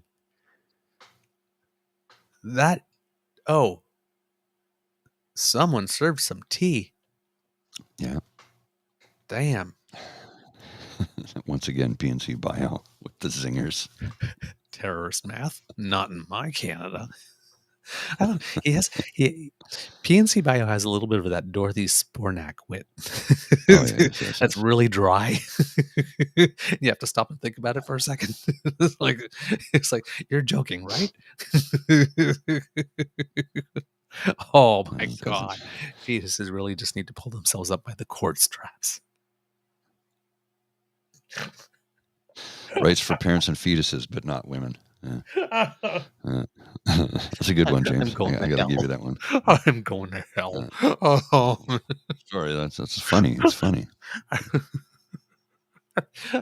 mean, Oh man. Okay. We were talking about 24 Sussex the other day. A little tidbit here. There's a group of heritage-minded architects and construction managers that have come forward with a plan to save 24 Sussex itself. Cool. While the federal government is considering building a new estate to serve as the official residence, a report suggested it would cost more than $36 million to repair it. Sorry, my chair just went down and I just got 5 inches shorter, so I'm going to fix that. Gotta hate when that happens. There we go. But the group's historic Ottawa development says renovation could be done much, much, much cheaper. And I had an article on that for some reason, and it kind of closed on me. See what we need to do. And I'm not the first to suggest this. I've read other people suggest this. And I'm like, I think that would be an interesting idea. Is you get Mike Holmes and his crew come in and renovate 24 Sussex. And put it all on TV. Make a television show out of it, right? Yep. I think, and people would watch. Oh, yeah, for sure. Because it would be fascinating. Now, there'd be areas they're like, well, we can't show you this, obviously. Yes. There'd be certain things that they couldn't show you that would be off. But other areas they could certainly show you. It's a renovation. Yep. So a group called HODI, Historic Ottawa Development Incorporated, which is a nonprofit organization. HODI.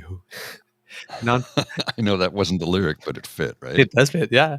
A nonprofit organization that includes noted architects, conservationists, and project managers with a track record of saving heritage properties from demolition says it can't stomach the idea of a 150-year-old building being abandoned as the Prime Minister's official residence. They maintain that the home has been at the center of national political life for generations and shouldn't be relegated to the dustbin of history. I understand that point. But it's moldy and it's a rat dump. Well, here's the thing. You don't need to tear it down. You can do a complete gut and renovation. Yep. Like literally you tear out all the interior walls except for those that are structurally supporting. You clean it and redo it from top to bottom. It's doable. Yeah. Now, and it should be preserved. Mm-hmm. Mark Dennis, who's the president of HODI and a past member of the Official Residences Advisory Committee at the NCC, so he knows what he's talking about, believes that the report on the home state of decay have been exaggerated and the suggested price tag to fix the place is out of step with industry norms for a renovation project of this scale. Now, there probably is a ton of premiums being charged for anybody who would want to do a renovation project on that because it is a one-of-a-kind project. Yes. Yep. NCC report in 2021 concluded the residence is in critical condition and estimated the cost to complete and deferred maintenance at more than $36 million. The report set the home's current replacement value at $40.1 million. It could be done for a lot less money if you know how to kick the tires, and we have people who know how to kick the tires, Dennis says.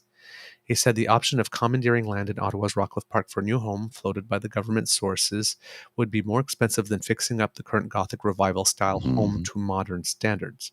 Quote, don't compare us to Jesus Christ, compare us to the alternative, and the alternative is kicking out park goers and putting a glass box in the middle of parkland. There's an apparent assumption that it's going to be so much more economical to snatch up parkland and start from scratch. We don't think that's true. And they have an image here that I will share. It's a rendering, so clearly not a photograph of what the new official wing and rehabilitated residence would look like. So they'd have the residence at right, and they'd build this new wing here. That's between the main building and the pool house. Yep. Which the pool house was put in the early 70s when Justin's father, Pierre, was prime minister. And there's a tunnel that connects the main house to the pool house. I've walked through that tunnel and I've been in the pool house.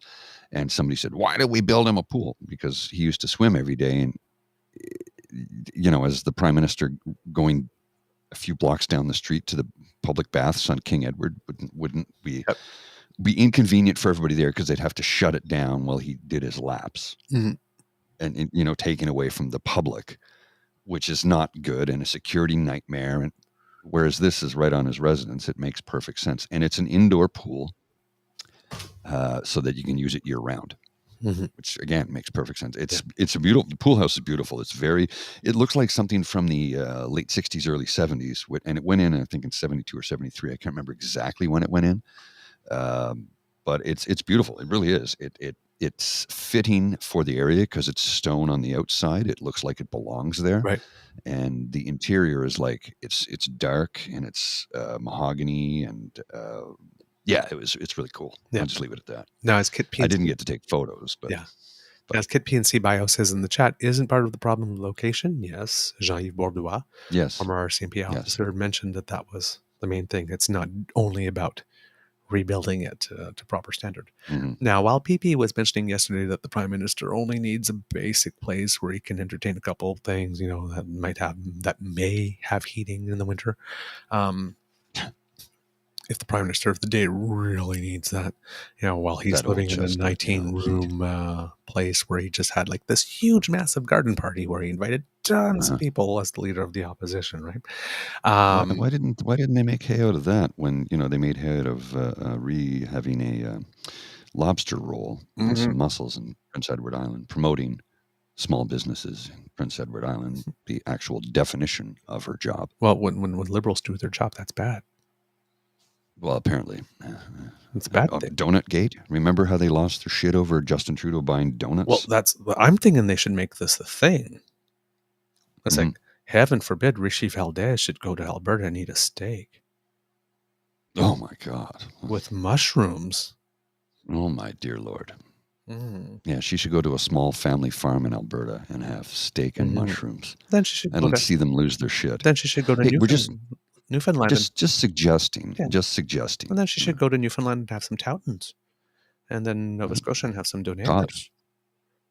Yes.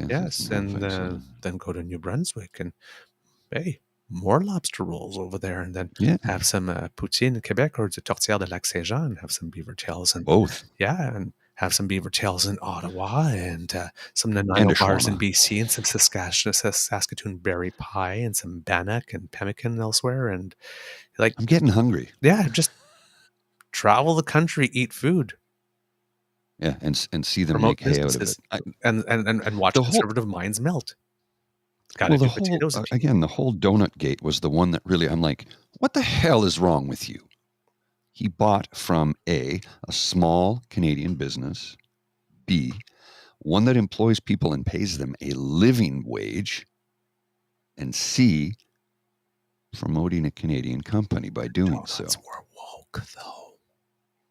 Oh, He bought. they went woke from a big donuts multinational conglomeration owned by a company out of Brazil. that wants to exploit people and maybe reduce the working age. Yeah, right. Yeah, okay. Right, that's have the everybody conservative coming way. on My bad. unpaid internships. My bad. Yeah, my bad. I'm sorry. I got I don't know what I don't know what I was thinking. Don't worry. So, but while Poilievre is saying that the prime minister just needs like a little basic shack, maybe with heating, running water would be nice, indoor plumbing, maybe, right? Denez said what the prime minister needs is a respectable home worthy of a G7 leader with space for family and rooms to host smaller affairs of state. Interesting that the person that, what was it again that was said in the article? The president of HODI and past member of the Official Residences Advisory Committee at the National Capital Commission. You know what? I'm going to rely on his opinion on what the prime minister actually needs is living space rather than some guy who gets paid to hate on him every day. Yeah. I think PP's word for it, or the guy that used to work in the thing. Oh, I don't know. Oh, there. Oh yeah, that's heavily weighted towards the fellow who used to work there. He would know. Sorry, I fell over. Oh. So much weight on one side. So yeah. I'll get my coffee. I'll be right back. Okie dokie. There we go. Mark Brandt, a senior conservation architect at Trace, an Ottawa firm that has worked on the retrofits, which is the design that we showed you. It was done by them. He's worked on retrofits of prominent heritage buildings like Parliament's East Block and the Sir John A. Macdonald building before. He says that all this talk of demolishing a historic building, it's crazy. The residents can be saved and it can be rehabilitated. There's no reason to lose the history or the gravitas of the place. So I can understand that. Again, he continues, you can do a completely modern, super secure, net zero carbon emissions addition. It can be a friendly next door neighbor to the existing building, which as part of our proposal can be fully restored on this spectacular site. However, as Kit PNC Bio mentioned, security concerns are what's motivating the government to consider other sites for the official residence. The existing home is relatively close to the street, which poses a risk given the real threats the Prime Minister has already faced while in office. Now, the people that are redesigning these for this purpose here says that those risks can be mitigated. The home's location atop a cliff and surrounded by water on three sides is already ideal from a security standpoint, he says. That may or may not be true because now we have drones. Right. The home's neighbors, the French embassy and the Governor General's residence seem to be quite happy with the security situation. Security is a challenge, but I also think it's a red herring. We have great minds who've dealt with this before and they can do it again. I can see how the issue of security could be used as a pretext to put front and center to create an undeniable or irrefutable argument for going another way. I do see that. I don't have enough data and there's not enough publicly known that way. So at this moment, I remain being able to be convinced that maybe they don't need a location change, but part of me would consider at first blush that these concerns that the location may not need to be changed may not be factoring in advancements in technologies like drones and all those types of things that could cause additional security issues or things that have a greater launch ability that you could maybe launch from the water below and maybe still reach the target. I don't know. Like this is way above my pay grade. I certainly I'm not a how to destroy the world expert. It's not like I sit at home at night trying to figure out new devious ways to do that. Other than by it's not like I don't know. I spend evenings stroking my goatee going, how can I make the world worse for certain people today? It's just my brain is not hardwired that way. But So I will wait to hear more from experts on either side. I'm okay with either option. To be totally honest, if they're able to renovate it and maintain the history and the historic nature, and keep stuff there and make it comfortable, make it acceptable, make it so that we're not a laughing stock, and keep it secure, fine, do it in the same place. But if it really is security, then let's just do that, because what we've seen over the last couple of years is very, very, very disturbing. And if we can proactively get ahead of it, I have no problem with that. I'm quite happy with Canada being a nation that for the longest time hasn't had a leader assassinated. Yeah, I'm good with stick that. with that one. I would like that trend to continue. Thank you very much. Whether I like the leader or not, I'm good living with a country where we do not assassinate our leaders in order to solve our problems. So. Even when we don't like the leader, I don't believe that we should be doing that sort of thing. No. It's democracy dies when that happens. Yeah. So if you're doing, doesn't matter how good your reason is, if you're doing a bad thing, you're betraying yourself. It's still bad. Yeah, it's still bad. It's still bad. Some not so fun. Actually, you know what? Before we move to the not so fun news, you had something that you wanted to mention about building homes, particularly in Alberta, because yesterday it was, Doug Ford is still giving regular press conferences. It seems that there's one a day now. And as we mentioned, every time he's making an announcement relative to anything having to do with housing, it's just a reminder of all the corruption. So I'm not sure this tack that he's on is going to work for him. Now, they're still trying to wait it out. Like, I think that some person made a comment yesterday. It's like, can you see the look on Doug Ford's face? It's like he can't believe that people are actually holding his feet to the fire on this one. It's like, come on, guys, haven't you let this go already? You always let stuff go. Why don't you let it go? Didn't he post a veiled threat towards Colin DeMello? Yeah, I know, Colin, you live just down the street in a lovely home. Yeah. What is this thing with conservatives wanting to show people's homes? PP goes to the tent city the first time to do his drug video, films people's homes. Yeah. Then he does another housing announcement and then basically doxes some woman in Niagara and basically makes her address available and tells journalists to go look at it. Then we have that thing with that Photoshop tent. Again, people living in misery, and they put on something on top of that. And now he's... What the hell, man? I don't know. But this is the document. I'm going to put this on. Pardon me. I'm going to put this on the screen for a few seconds, and then I'll read it because it's relatively long-winded, and for the audio folks, you'll need to hear it. And I'm not going to have it on the screen the whole time, so that's why I'm going to read it to you. But I'll put it up right now. This is from the Auditor General's report. Greenbelt change is not necessary to achieve government housing targets. Oh, that's interesting. Okay. Wow. Like, holy crap. Like, so what you're saying is what we've been saying all along, that what Dougie's trying to do. What does the document say? The people listening at home want to hear. Well, I'm pulling it up right now so I can read it. Give me a second. It takes a few seconds to load. This is what was found. The Ministry of Municipal Affairs and Housing, in parentheses, Housing Ministry, had already allocated the entirety of the 1.5 million unit housing target to municipalities in October 2022, 1 month before the government's proposal to remove land from the Greenbelt. The government and the Housing Ministry... The government and the Housing Ministry did not have evidence that removing land from the Greenbelt was needed to meet the government's housing goals. Ontario's Housing Affordability Task Force determined that a shortage of land was not the cause of the province's housing challenges, and that the Greenbelt and other environmentally sensitive areas must be protected.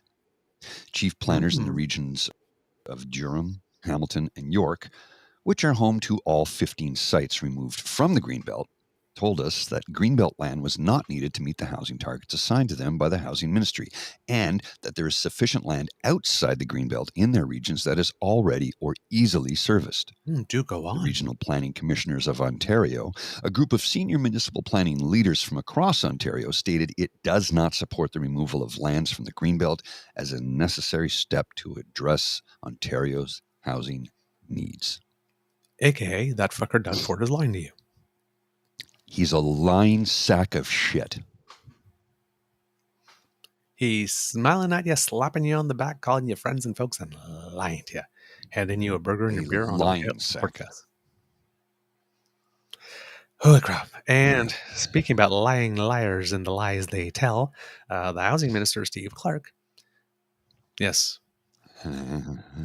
Welcome to two-tiered Ontario. Those who attend Ford's daughter's wedding and those who didn't. That's Theo, our friend Theo Moudakis. Yesterday it was Steve Clark's turn. Oh, I have that. Yes. I have that. It's loaded, ready to go. Yeah, I'll put it on the screen. You got that. There's one quote that you remember that was at the end of it that just was there, but it was like he ended with, as a government, we're going to continue to do two things. We're going to obviously continue to move forward again. That move forward.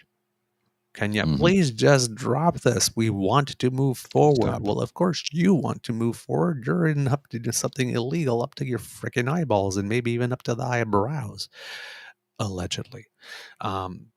So as a government, we're going to continue to do two things. We're going to obviously continue to move forward because we're still in a housing supply crisis, which you're doing nothing to solve because you can't build on those lands for about 25 years. But anyway, as the chief planner from the Durham region mentioned, but we need to ensure that the public trust and confidence is restored. Oh, sister, girl, honey, girlfriend, muffin, cupcake, poodle, that ship has sailed. That ship is right now. You sound like the guy from Hockey Canada saying, I deserve a chance to try and fix the system that I created, in which I allowed money from our fund to be separated into three other funds so people didn't think that we had so much money. And then I took the kids' registration fees and used it to buy off people's silence because people have been sexually assaulted and gang raped. But I deserve a chance to fix it. It's like, yeah, I'm the housing minister that allowed my boss, the premier, to like have his office or himself pinpoint something, and I took him into my place, and yeah, we just gave the most important file, and I decided to create a system where I would have absolutely no supervisory input whatsoever, and well, that just happened to lead to the largest transfer of wealth from the government to a corporation in Canadian history, about $8.3 billion in those days money, which is pretty much evaluated now, according to Orbit Studios, which is one of those follow at Orbit Studios at Twitter, about $25 billion really in today's terms. Just handing over $25 billion. And yeah, this is, again, like we said, the integrity commissioner did not seem indicated. Like, yes, there was lack of oversight. Why was there lack of oversight? Oh, that he didn't seem to. There was lack of oversight because you designed the system in this way, because you knew you were doing something illegal, allegedly, and you designed the system so that you would not have any oversight. So if people ask you questions, you can turn around and say, I didn't know about this. There was no oversight. Why? Because you wanted it to be so. Yeah. You do not get to create a system where there is no oversight, where $25 billion in assessed provincial wealth gets transferred from the citizenry to two of your friends. Well, 6 really, but most of it, 92% of it, to two of your friends. We have to be careful in our verbiage here. And here's where I'm going with this. Sorry, because your people that were your friends when they came to attend your wedding who are not your friends. No, not what I mean. Not what I mean. Here's where I'm saying we need to be careful in our verbiage. Because even the Mike Greiner, sorry. Is it Greiner or Schreiner? Schreiner, thank you. Even he's saying the thing, and I'm like, this is not factually correct. Okay. The people of Ontario deserve accountability after today's report from Integrity Commissioner David J. Wake confirms that Housing Minister Steve Clark contravened the Members' Integrity Act by failing to oversee the corrupt process that saw a handful of wealthy, well-connected insiders make $8.3 billion on the sale of Greenbelt lands. Here's where the issue is. Nobody's made that money yet. No. That's the valuation. That is the valuation of the lands from 2016, 8.3 billion. Yep.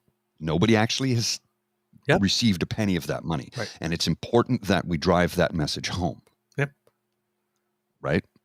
Nobody's received a penny of that money. But that 8.3 billion is what the lands were valuated at in 2016. But, now they're up to 25 billion. But the fact that nobody has received the money, it's the same thing, right? You try to rob a bank just because you leave without $1 doesn't mean you didn't try to rob a bank.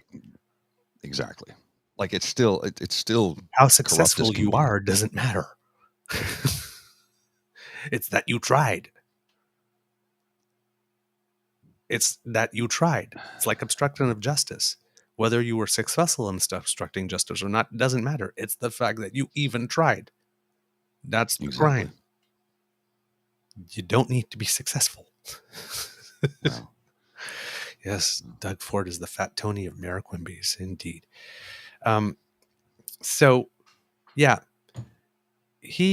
Steve Clark seems to think that, and Doug Ford seemed to think if they keep on going up and saying, well, we had to build homes and we're here for the people and we still have a housing crisis. So everything that's going on, forget that. We're just going to move forward. And that's going to do it for them. Now, the thing with this that really, really disturbs me is we have a situation now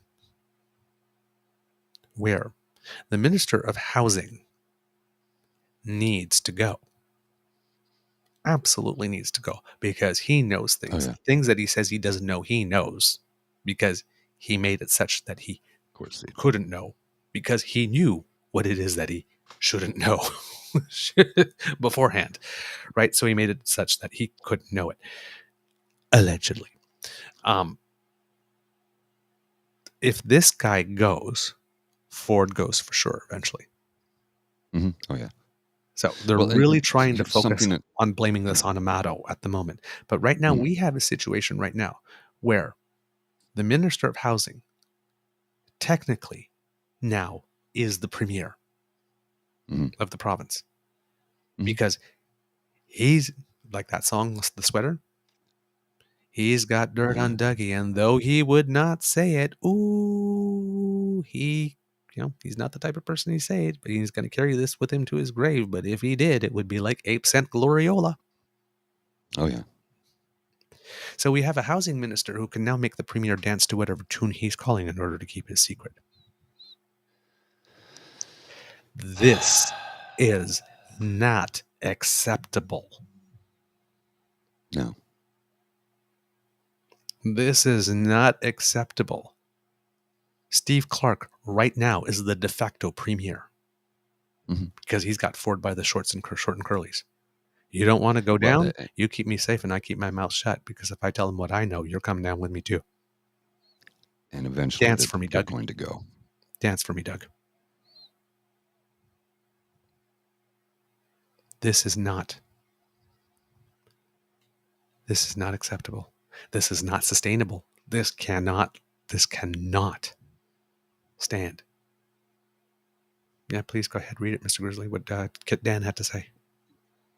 Doug admitted on camera that the chief's resignation went through his office. He knew about that, but didn't know about an $8.3 billion deal? Tell Dougie Dan Trays is here. Dumbass. Did I say your name correctly? Did I say your name correctly, Dan Trays? I want to pronounce it correctly. They've got to go.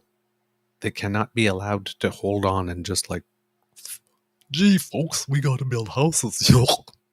Their way through this. We just got to keep leaning on them for it. Now, fortunately, again, as I mentioned, blood in the water, and the journalists love the taste of blood, so it seems that they're keeping on it. Like Doug Ford even tried the Danielle Smith look a couple of times. Didn't work for him. No. This is the one that's going to bring him down. And here's the thing: it's going to be now to use, but I'm going to use the term because it fits grassroots movement. But here's why I hate that term: grassroots movement. Democracies are built by people like us, the average ordinary citizen who votes. We are the democracy. We have the power. We just need to remind Doug that he works for every single person in the province of Ontario. We're his boss, all 16 million of us. Well, we're just shy of 16 million, right? 16 million of us. We're his boss. He works for us. Even though he doesn't like a lot of us, he's still our employee.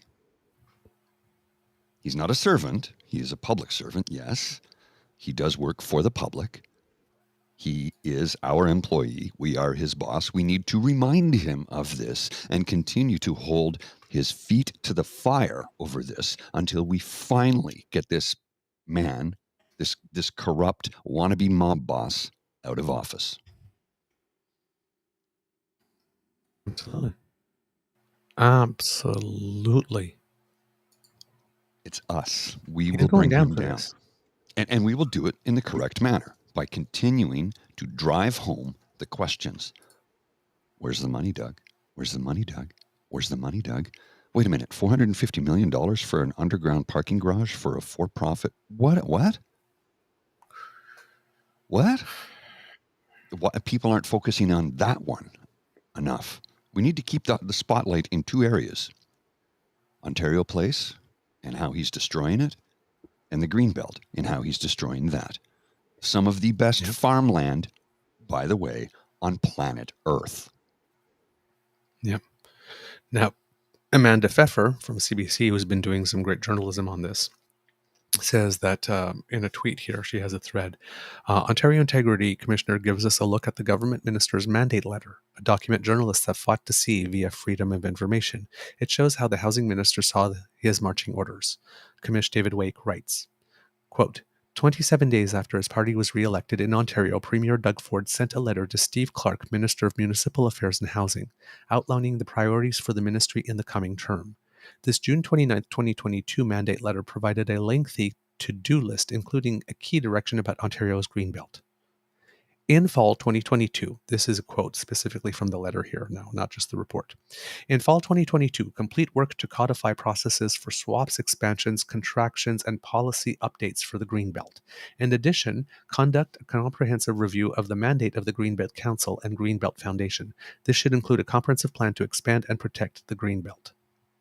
This was a significant policy shift since the government had spent the past 4 years stating that it would not open up any lands in the Greenbelt for development. Minister Clark shared the mandate letter list with his deputy minister, his interim chief of staff, and then with his newly appointed chief of staff, Ryan Amato. So put your hands all over the Greenbelt and fill it up and grab it by the Kit Kat. Was actually in the mandate letter, the 2022 mandate letter. We still haven't seen the previous ones yet. In Ontario Integrity Commissioner writes, Clark failed to properly oversee the process. Quote, consistent with the analysis under Section 3.2 of the Act above, the actions of Mr. Amato in driving the process must be attributed to Minister Clark. The minister himself made 3 errors which contributed to the improper result of the process. First, he misinterpreted the Greenbelt item in the mandate letter with respect to what was expected and by when. Okay. So, in other words, he can't read. His basic English reading comprehension skills suck. He found a way to read that little note and interpret it in the way that he did. That resulted in 8.3 in 26 numbers, now $25 billion in value being transferred to principally 2 friends who made generous donations at the Stag and Dough. So first he misinterpreted the Greenbelt item in the mandate letter with respect to what was expected and by when, which led Mr. Amato to embark on a rushed process with unfortunate results by design. And the results were not unfortunate for the people who cashed in. No, that worked out well. They were actually ridiculously fortunate, actually. Unfortunate for the people, but very, very fortunate for the 6 people, 2 in particular, who got the plots of land. By recommending specific properties for removal and specific lands to replace the removals in fall 2022, Minister Clark went far beyond what the mandate letter asked him to do. which was to, quote, complete work to codify processes for swaps. So the swaps weren't actually supposed to be completed now. There was only supposed to be a design of a process that could lead. Well, in the time that he designed the processes, had Amato set up a whole entire staff outside, got the documents, approved them, sent them to the cabinet table where they gave it tons of study, wink, before approving it. Because we're supposed to believe as well, right, that they did oversee the process at any time, didn't ask any questions and supervise anything, that the document came to the cabinet table, and I don't know, the 1 hour or 3 hours they met at the cabinet table was enough to analyze all of that and decided that this was a go and that there was nothing wrong and no questions came about. And during that meeting at the cabinet table, nobody in cabinet asked at some point, did anybody supervise any of this work somewhere along the way? No. We're supposed to believe that just happened that way. If Minister Clark had a better understanding of his direction in the mandate letter, well, whose fault is that? That would be the Premier's, wouldn't it? Oh, yeah. And interesting that Minister Clark gets that mandate letter, reads it once, gets an interpretation, and decides not to have a talk with his own boss. Did I get it right? I read what you wrote. This is what I understood. Is this what you want? No, just I read it once, and okay, this must be what he wants. Let's go make it happen. Hey, you do this, and when it's done, let me know. On their number one priority file, the one that they kept hush hush for the first 4 years, because the first time they mentioned it, people didn't react. But then, hey, all of a sudden they had a big distraction with people dying with COVID and all that kind of stuff, and people getting upset and mad and angry and throwing rocks at the Prime Minister when he goes stop. So, hey, this is a good time to slide it in. I have a breaking news story for you in a moment or two. Okay. Yeah, so just let me know when you're ready. This is going to knock your socks off. Okay. So he misunderstands the letter, accidentally, on purpose, allegedly. Then she goes on. Deputy Minister, Municipal Affairs and Housing, Kate Manson-Smith, is pressed by the Ontario Integrity Commissioner about how Mr. Amato selected properties for this project. She said she believed done in some capacity with the Premier's office, which appears in meeting notes. Typed notes taken by Ministry official at the October 21st, 2022 meeting with Mr. Amato also bring to attention that 3 sites are included that weren't on any list. And Ryan, 3 additional files were given straight from the Premier.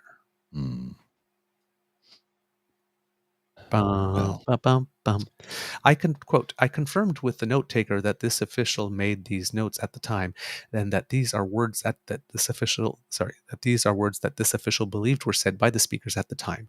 The official acknowledged it was possible that Mr. Amato mentioned the Premier's office, but explained that if he had, the official would have written PO, which is a short form of it used for the Premier's office, as set out above. PO is not used in that particular note.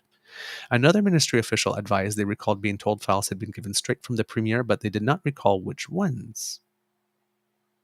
The typed notes and the meeting documents indicate the 3 new items were Block 41 in Vaughan, Sulphur Springs Road in Hamilton, and Flato View properties in Nobleton. When asked about this note about files being given straight from the Premier, Mr. Amato said, quote, "That is not true. The Premier never gave me any of those files." Good puppy. I asked Premier Ford to respond to this evidence, suggesting he had put forward these 3 properties. He denied directing Mr. Clark or any staff to remove or include any specific property in the Greenbelt, and advised he is not in any way familiar with the 3 sites. I am the Premier of the province. This is my number one thing. I'm not familiar with anything. That seems to be rather, what's the word I'm looking for there? Problematic. I see nothing. I know nothing. Okay, Schultz. I see nothing. Ontario. Yes. The Ontario Integrity Commissioner suggests Amato just name-dropping to up his authority with bureaucrats. Quote, based on the contemporaneous notes and evidence of the ministry officials with whom I interviewed. Ministry officials, if I'm adding words for some reason. Let's try that again. Based on the contemporaneous notes and evidence of the ministry officials whom I interviewed, I find it more likely than not that Mr. Amato did say that the properties were given from the Premier or the Premier's office. But for reasons set out in the analysis section below, his motive for dropping the name of the premier or the office was probably done to lend authority to his direction.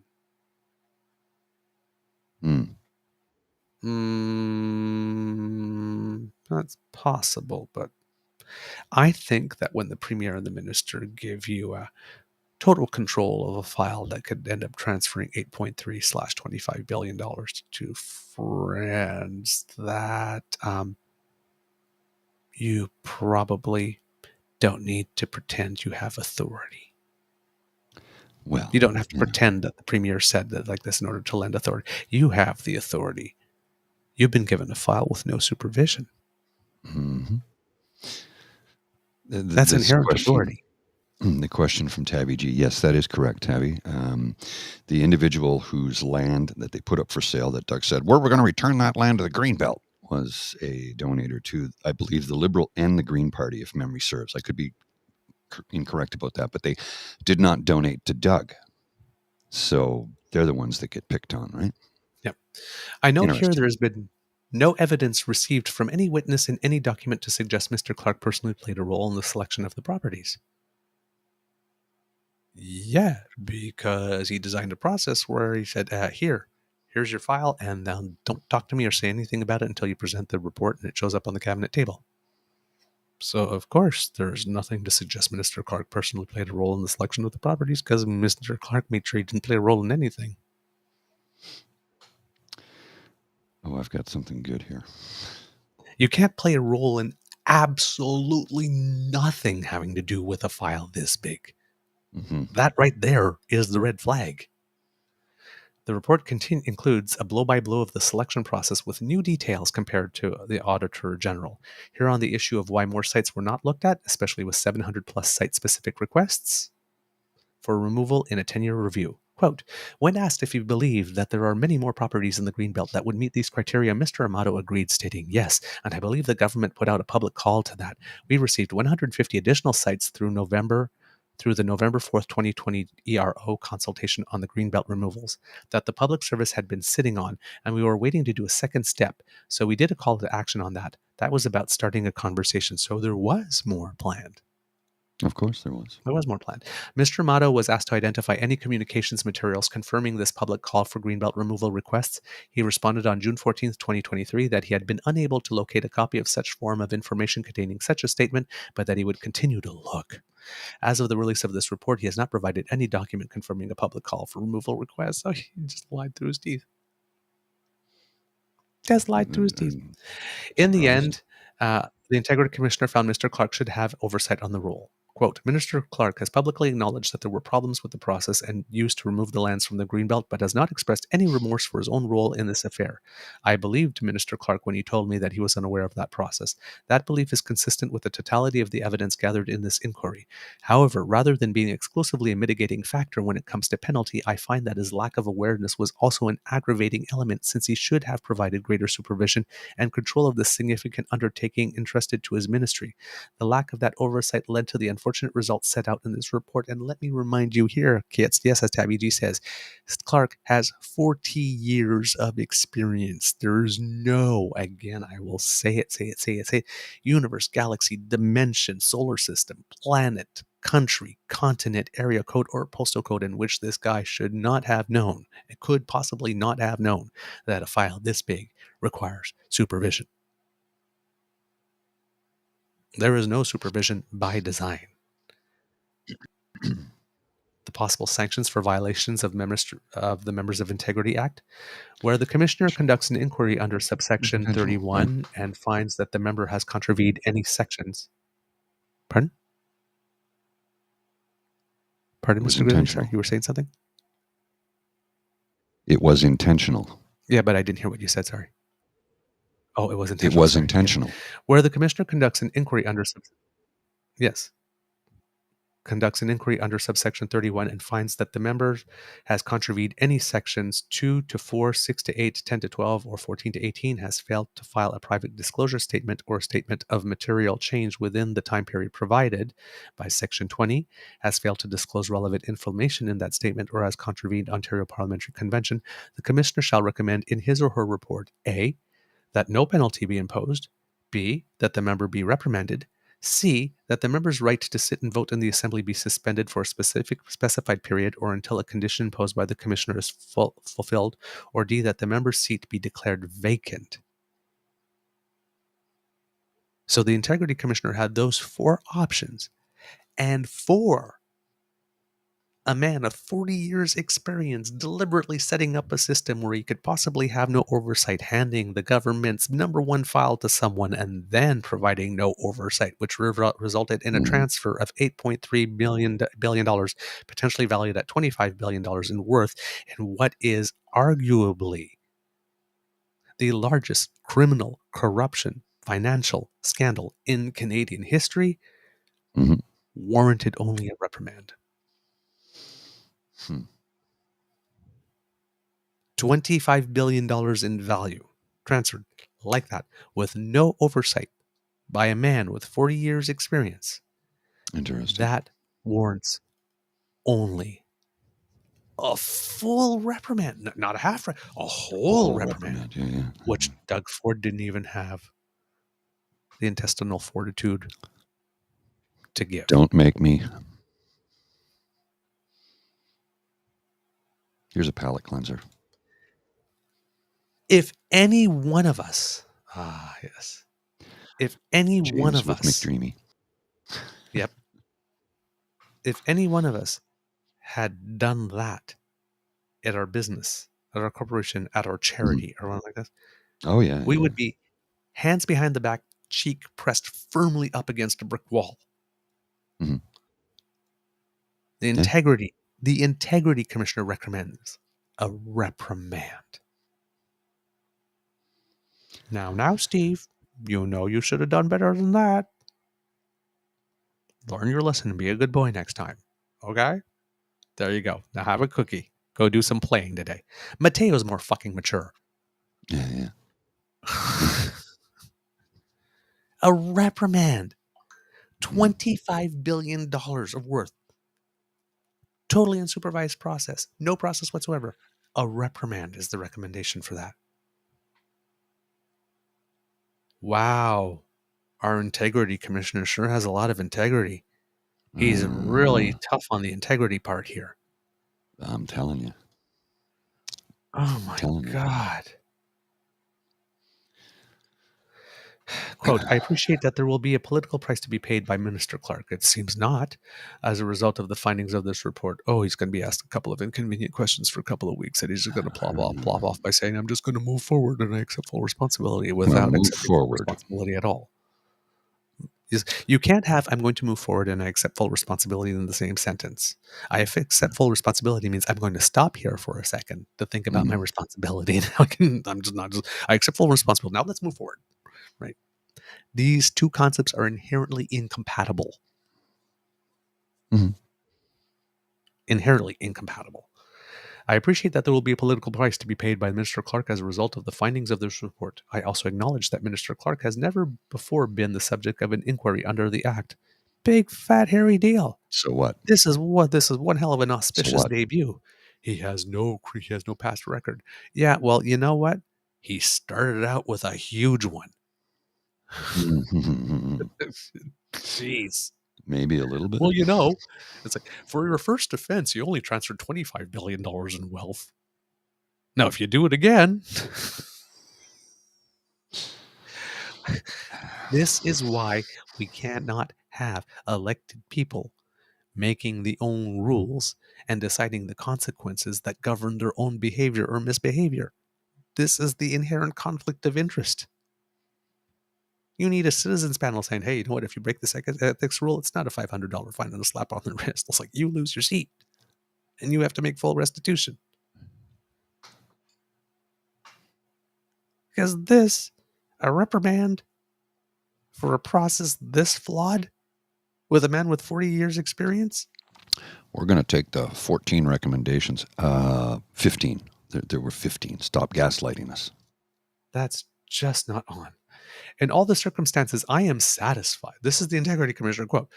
in all of the circumstances, I'm satisfied that a recommendation that the Legislative Assembly impose a reprimand by accepting this recommendation. He's not even asking that Doug Ford reprimand him. He wants the legislature. So let's use more government time and resources and all that kind of stuff to have a whole bunch of people talk about this for a few hours in the House like this and then launch a reprimand, which will do sweet fuck all. I don't even know what to say anymore. Oh my God. I'm just... I hear you. And Doug Ford. Yep, he's staying in his job. Yeah, but Operation Human Shield. He's staying in his job because he's your human shield. Mm. You cut him loose, he talks. He talks, you go down. This is wholly unethical. I really want him to cut him loose so we can find out all the dirt. Oh my God. I want all of it. I want all the dirt. I want all the dirt. Yep. You said you had something?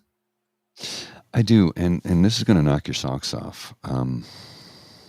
Because I'm like, oh my goodness gracious me. This is, wow. I'm going to flash the headline on the screen for just a couple of seconds. This is from the Washington Post. This story came out at 6 a.m. today.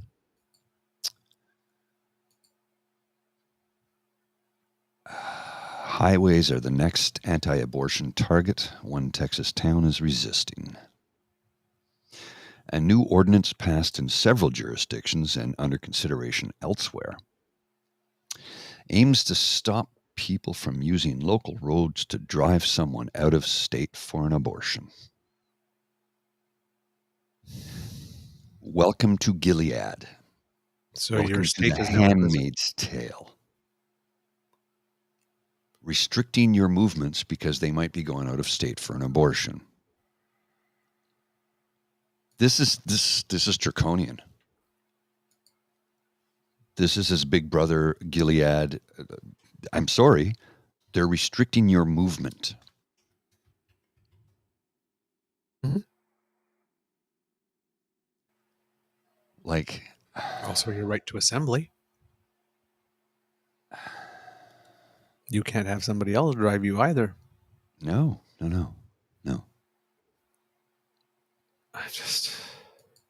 They will do they are obsessed with this. And you would think that, after passing it and seeing them losing the midterms and then losing, I think, the 6 states where they've had referendums on this, or ballot measures, would be their sign. Nope. They're just putting their head down and plowing away. For well over an hour, the people of Llano, a town of about 3,400 deep in Texas Hill Country, approached the podium to speak out against abortion. While the procedure was now illegal across Texas, people were still driving women on Llano roads to reach abortion clinics in other states. The residents had been told. They said their city had a responsibility to, in quotation, fight the murders. The GDP numbers came in. Canada's economy shrank in the second quarter, contracting at an annualized rate of 0.2%, Statistics Canada says. So that's exactly, Statistics Canada predicted it correctly, 0.2%. The second quarter reading was lower than growth of 1.2% expected by analysts and 1.5% expected by the Bank of Canada. So growth was lower than expected from the Bank of Canada. So hopefully, that will be a sign that interest rates will not go up this Wednesday. Fingers crossed. Fingers crossed. But that's the latest data. I would monitoring that there all morning to make sure that we can get that to you today. So I'm glad we were able to do that. So some insight on this article. I just want to give you some more insight. Here's Jessica Valenti. You know who? I don't know if you're familiar with Jessica Valenti. That name sounds similar, but I can't she's remember. She's a writer. She's a writer. You can find her on the Twitter. She says, you don't need to pass a law banning travel outright. You just need to have to make it impossible for someone to leave because friends and family are too afraid to lend them a car or gas money for fear of being accused of trafficking, in which case you'll be imprisoned because you loaned somebody a car to drive out of state to get an abortion. Mm-hmm. Oh, I'm reading a little bit. How are they going to stop that when it comes to the military, though? Yeah. I'm reading a little bit about her, and she's a writer, and she has like really interesting book titles, I have to say. Oh, yeah. Valenti is the author of 5 books. Full Frontal Feminism, Mm-hmm. 2007. There's a title that makes you want to read the book. He's a Stud, She's a Slut, 2008. The Purity Myth, 2009. Why Have Kids, 2012. And Sex Object, a Memoir, 2016. Whoa. I have a feeling that she has a little bit of an edge when she writes. Oh, yeah, yeah. So, well, she wrote an article on her Substack, jessica.substack.com, Abortion and Snitch Culture, the plan for abortion ban enforcement. People are ratting each other out. Oh, yeah. Oh, yeah. All right. Some not so fun news. It's U.S. and international based, but you know, when you often make the comment, Mr. Grizzly, like I make the comment about reporting when stuff happens, and you're saying that, yeah, stand up, report, but remember, you know, you have more privilege than other people. We've had some evidence of that lately. In Los Angeles, not too long ago, there's a lady named Laura Ann Carlton. She's 66. She had a little shop in LA. She's an ally of the community. She isn't gay. Yeah, I know about this. But she had some pride flags there. And some people kept on stealing the pride flags up from her shop, so then she just put up a bigger one next time. But at one point, she caught one guy doing it, and they got into a verbal altercation, and he took out a gun, shot her in the head. She's dead. Mother of 6 children. Yeah. 66 years old. Then, and then, of course, Brian Lilly, along with other members of the Conservative government. I know Brian's not actually in the government, but, you know, he's their mouthpiece. Went on about how when GAC, Global Affairs Canada, issued a warning for rainbow folks to not travel to the U.S. because it could be dangerous, he dismissed that as being ridiculous.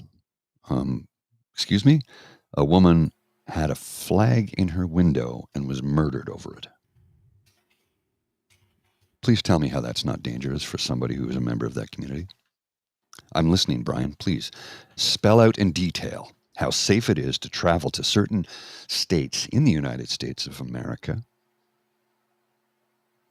that it's safe to travel there if you happen to be a member of the LGBTQ plus community, when a woman who isn't, but showing her allyship by flying the flag in her shop, was murdered over it. Please tell me again how it's safe and that the Canadian government is being alarmist over this. I'm really eager to hear an explanation for that. Brian Lilly, fuck off. And Jennifer Johnson, fuck you. Like what? As Lisa often says. So there was that lady in LA. Then in Brooklyn, 28-year-old man, O'Shea Sibley, was at a gas station with friends, dancing and voguing. Dancing and voguing. When some person came around and decided that he should be unalived for doing that. Mm-hmm. I think there was a little bit of confrontation. He stood up to him too, and yep. Just like, no, sorry. You're just a little too uppity. You must go. Wow. I just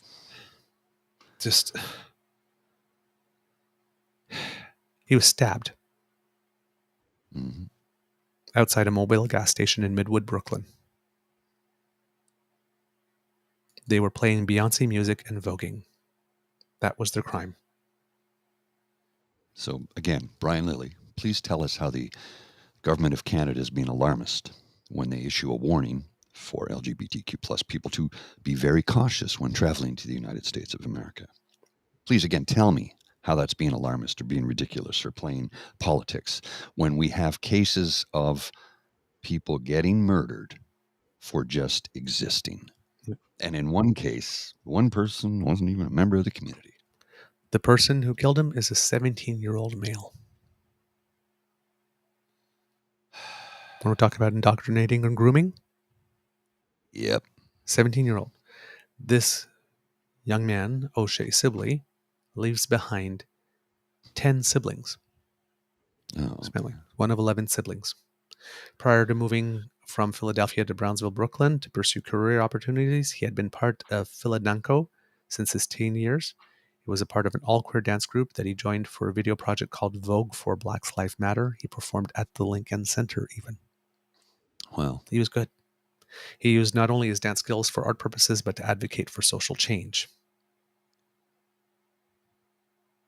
So basically, his friends were there playing Renaissance by Beyonce and voguing, and a group of people exited the convenience store, approached them, telling them to stop dancing while hurling homophobic slurs and racist statements against him, and accused them of being offensive to their religion. A witness quoted one member of the group who said, "We're Muslim and I don't want you dancing." Sibley then confronted the group and attempted to de-escalate the situation. An argument ensued, and Sibley was ultimately stabbed by one of the teenagers. He sustained a stab wound to the torso after receiving first aid by his friends and was rushed to Manamides Medical Center, where he was later pronounced dead. They murdered him because he was dancing to Beyonce and he dared to stand up for his friends. right. Meanwhile, in Uganda, a man has recently been charged with aggravated homosexuality under the new law over there.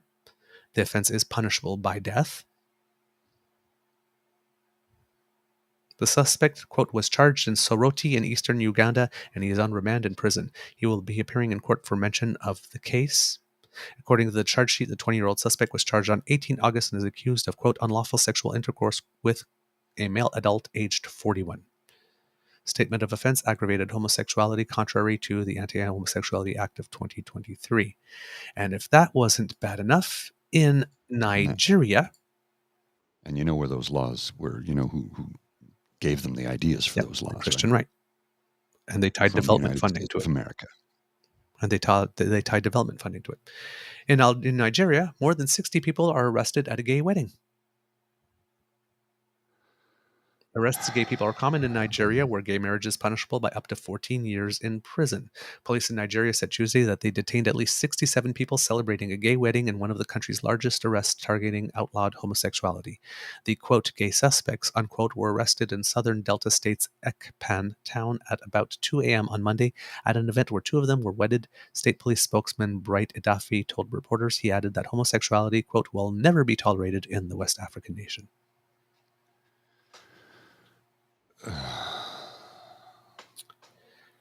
More than 30 African countries already ban same-sex relationships, and arrests of gay people are common in Nigeria. They stormed a hotel in Ekpan where the gay wedding was being held and initially arrested 200 people.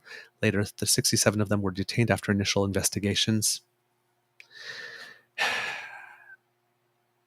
It's just... The amazing part of it was that we saw two suspects and there is a video recording where they were performing their wedding ceremony. We are in Africa and we are in Nigeria. We cannot copy the Western world because we don't have the same culture.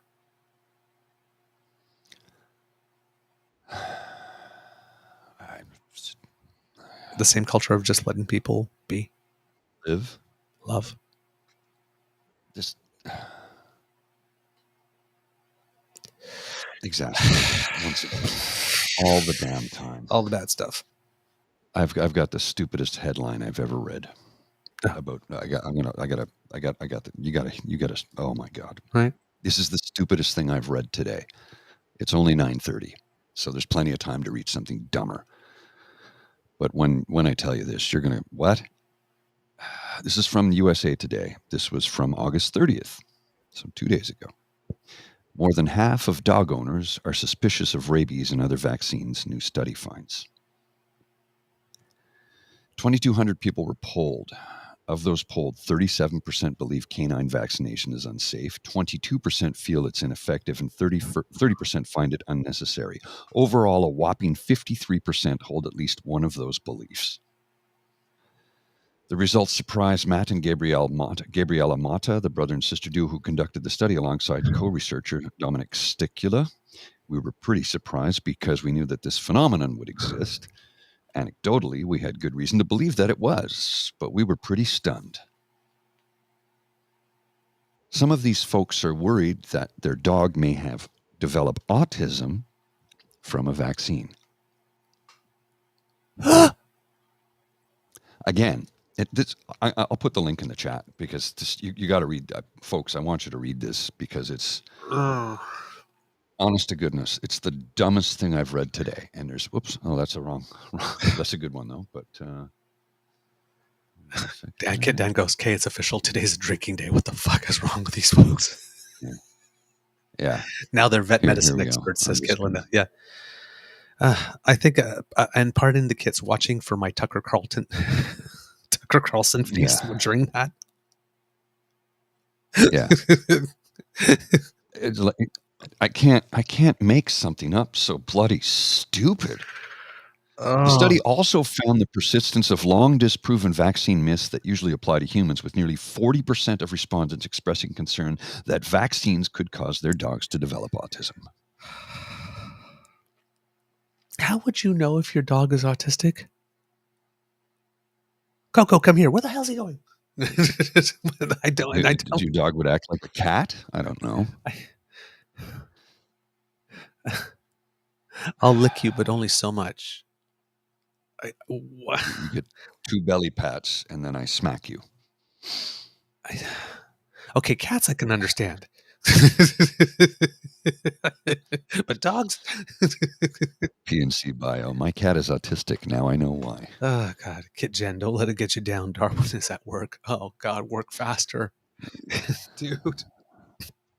Remember when I said, I say it all too often, we live in the most informed and yet most willfully ignorant timeline in history. God.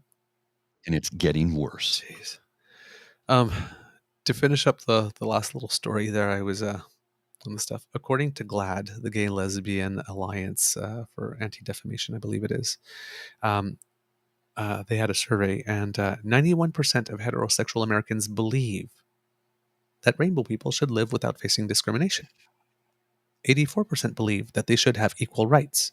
So we're talking about a very, very, very, very, very, very small minority of people that are doing things like shooting people, stabbing people, or going into Target and destroying, vandalizing displays and making employees feel unsafe, or all the things that they've been doing, right?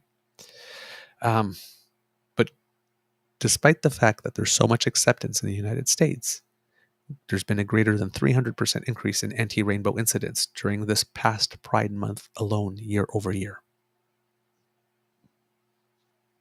Quote, "It boils down to politicization of our community. Really what we're seeing is that politicians are filling the airwaves with anti-LGBTQ rhetoric, and it's getting picked up on social media, and then it's turning from online to offline in real life into hate and violence, as I have personally experienced recently. Not to the extent that Laura Ann Carlton and O'Shea Sibley did. No. And as Mr. Fab recently, Mr. Fabulous expressed, people are a little too comfortable being assholes. Well, Mike Tyson has said, yep. People have been spending, here, I'll put the quote up. Here it is. This is the quote from Mike Tyson. Social media made y'all way too comfortable with disrespecting people and not getting punched in the face for it. Yep. And so even though it was such a very tiny group of people who are anti-LGBTQ, the vast majority of Americans are allies or LGBTQ, as the statistics point out, but they're making a lot of noise and they're super violent. And I just want to point out, not only are they now violent towards our community, which we're used to, sadly, as a community, they're violent towards our allies. They're violent towards corporations. If you remember back to Pride Month with Bud Light and Target were threatened with violence from these anti-LGBTQ folks, so they've really heated it up and turned up the volume on violence against our community and our allies. That's Sarah Kate Ellis, the president and CEO of GLAAD. Half the documented incidents were perpetrated by people with links to extremist groups. Yay. And over 600 pieces of anti-gay legislation this year alone have been introduced in the United States.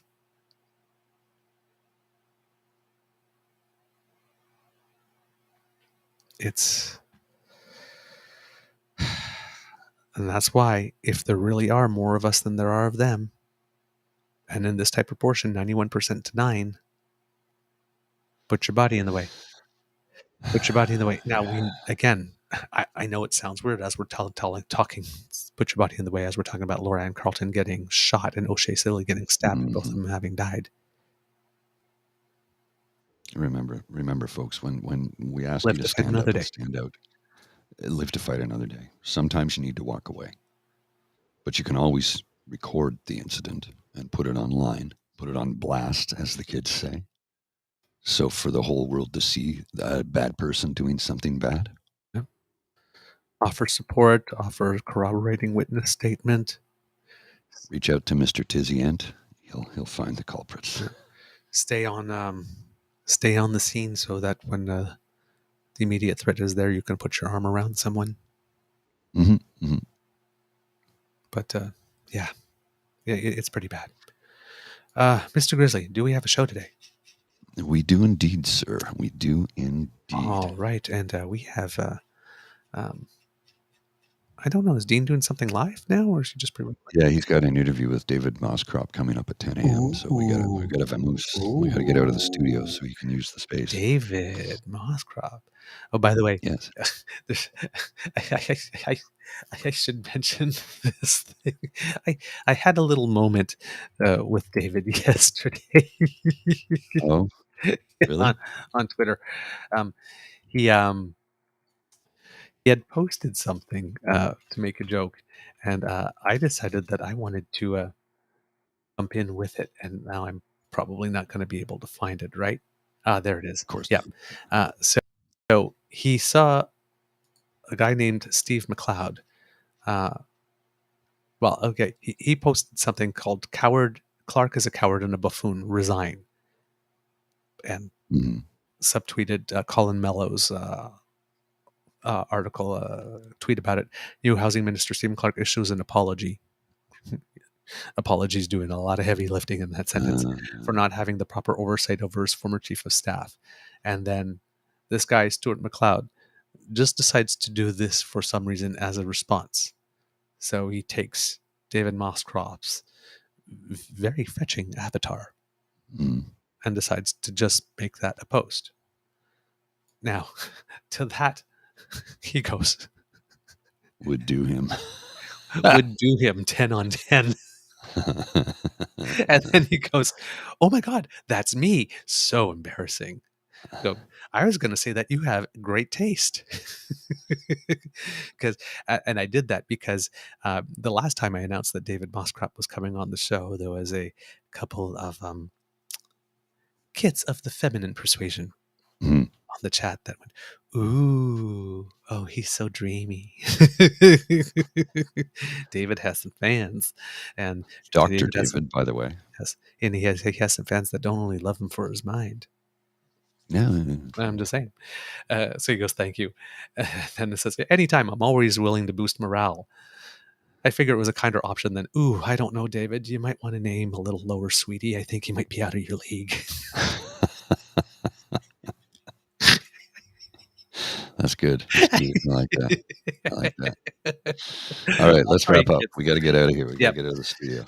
That's the end of this episode of the Daily Beaver podcast. We hope you love listening to us because we love making this for you. Kid Sassy goes, "I'm attracted to his bookends." Jen Waddell, Moscrop's bookshelf equals moist. We have some sapiosexuals here in the room. Remember that sharing. Yeah.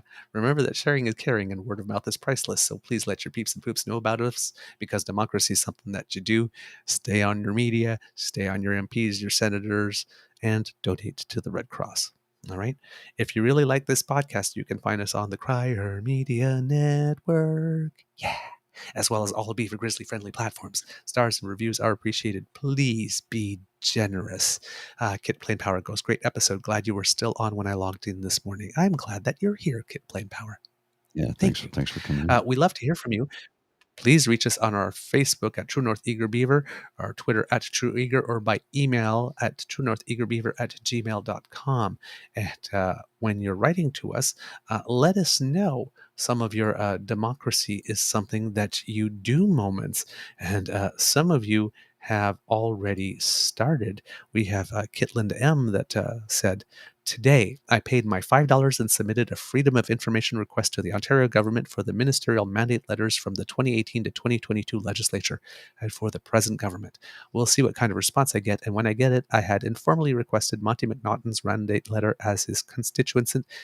I had informally requested Monty McNaughton's mandate letter as his constituent and got no answer to my request. At least now they'll have to answer me. Yes, Kitland M. Boom. Go." So if you've done something of the sort, please, kids and kids, just let us know how it is that you're doing democracy. This makes me How does the song go? very happy. This is how we do it. Yes. Doom, boom, boom, boom, boom. This is how we do it. Na, na, na, na, na, yeah, yeah. All right. Why not also subscribe, since you are subscribing to Podpage, sponsored by the Ray Girl? Podpage.com/the True North Eager Beaver, lowercase letters with a hyphen between each one of those. But also make like Kit Lane and smash those buttons. We have a like button, we have a subscribe button, we have a share button. We have so many buttons. Press them. Press our buttons. Press them. All right? Yeah. So you go to our True North Eager Beaver Media Incorporated YouTube channel and you smash all those buttons, and that helps us out big time. Thank you so very much. So very much. Kit Linda says, "Everybody in Ontario should do a request, inundate them." Why not? There we go. And Kit Elaine reminds you, that's Page, not Cage. We can't do this without your kind and generous support. It's the last day of the month, people. So if we've done a good month for you, hey, show us some love. You can do that by going to our coffee page. That is coffee, ko-fi.com/eagerbeaver. That's lowercase letters, all in one word. And that's where you can go to make your donation, as have some wonderful people. I don't know if I had mentioned them already on the show. If I'm mentioning twice, well, you know what? You're so nice. You could do it.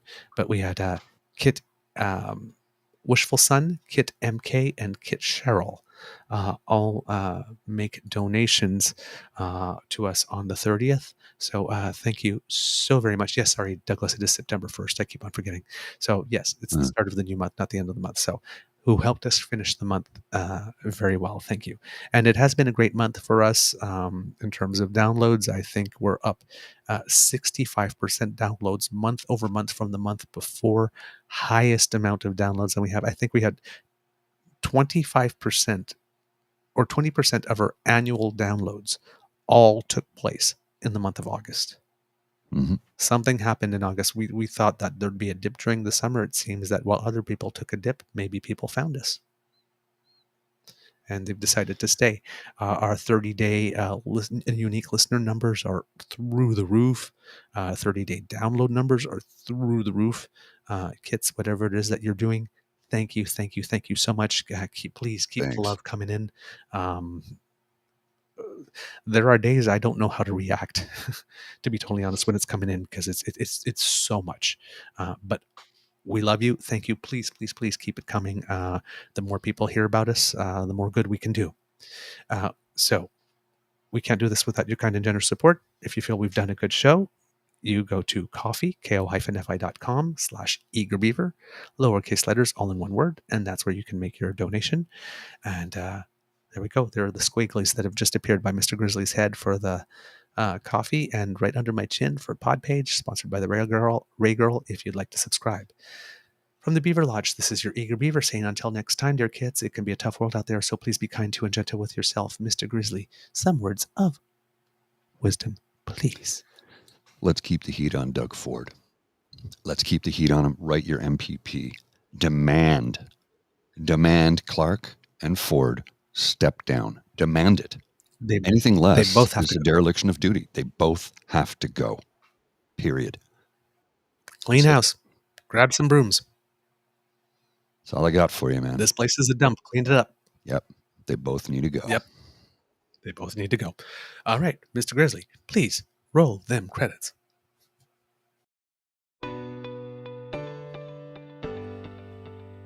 You are listening to a True North Eager Beaver Media Podcast. The True North Eager Beaver podcasts are proudly brought to you by our founding sponsors, the Miss V Mysteries from Corvid Moon Publishing, your source for science fiction, fantasy, and cozy mysteries featuring a broad diversity of characters. CanadianTarot.com, your uniquely Canadian online eclectic tarot community and forum, and The Peppermaster, hot pepper sauces made from fresh farm ingredients to thrill your taste buds and expand your mind.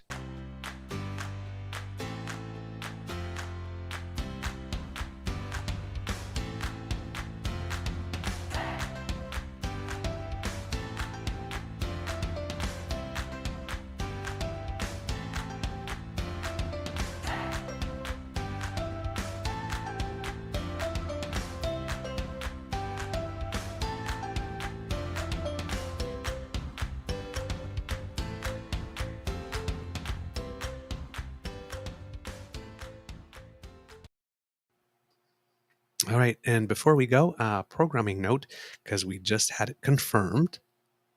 Now, of course, do you want to? You're revealing the Christmas present. Keep the wrapping on, dude. I know. I have. Here's the programming note. No, let's keep that one under wraps. We're going to keep that one under wraps. Monday's show will be pre-recorded because it's a holiday and I won't be here. So we're going to have a pre-recorded show for you Monday, and we're keeping the Christmas wrapping on that little thing until we drop it on you. Okay? Oh, you are making this so difficult for me because I just want to share everything. You got to hang on to it, man. You can't show them the cards. We're playing poker. You can't show your hand. We got to go. Dean needs to jump in. We'll see you soon. Take care.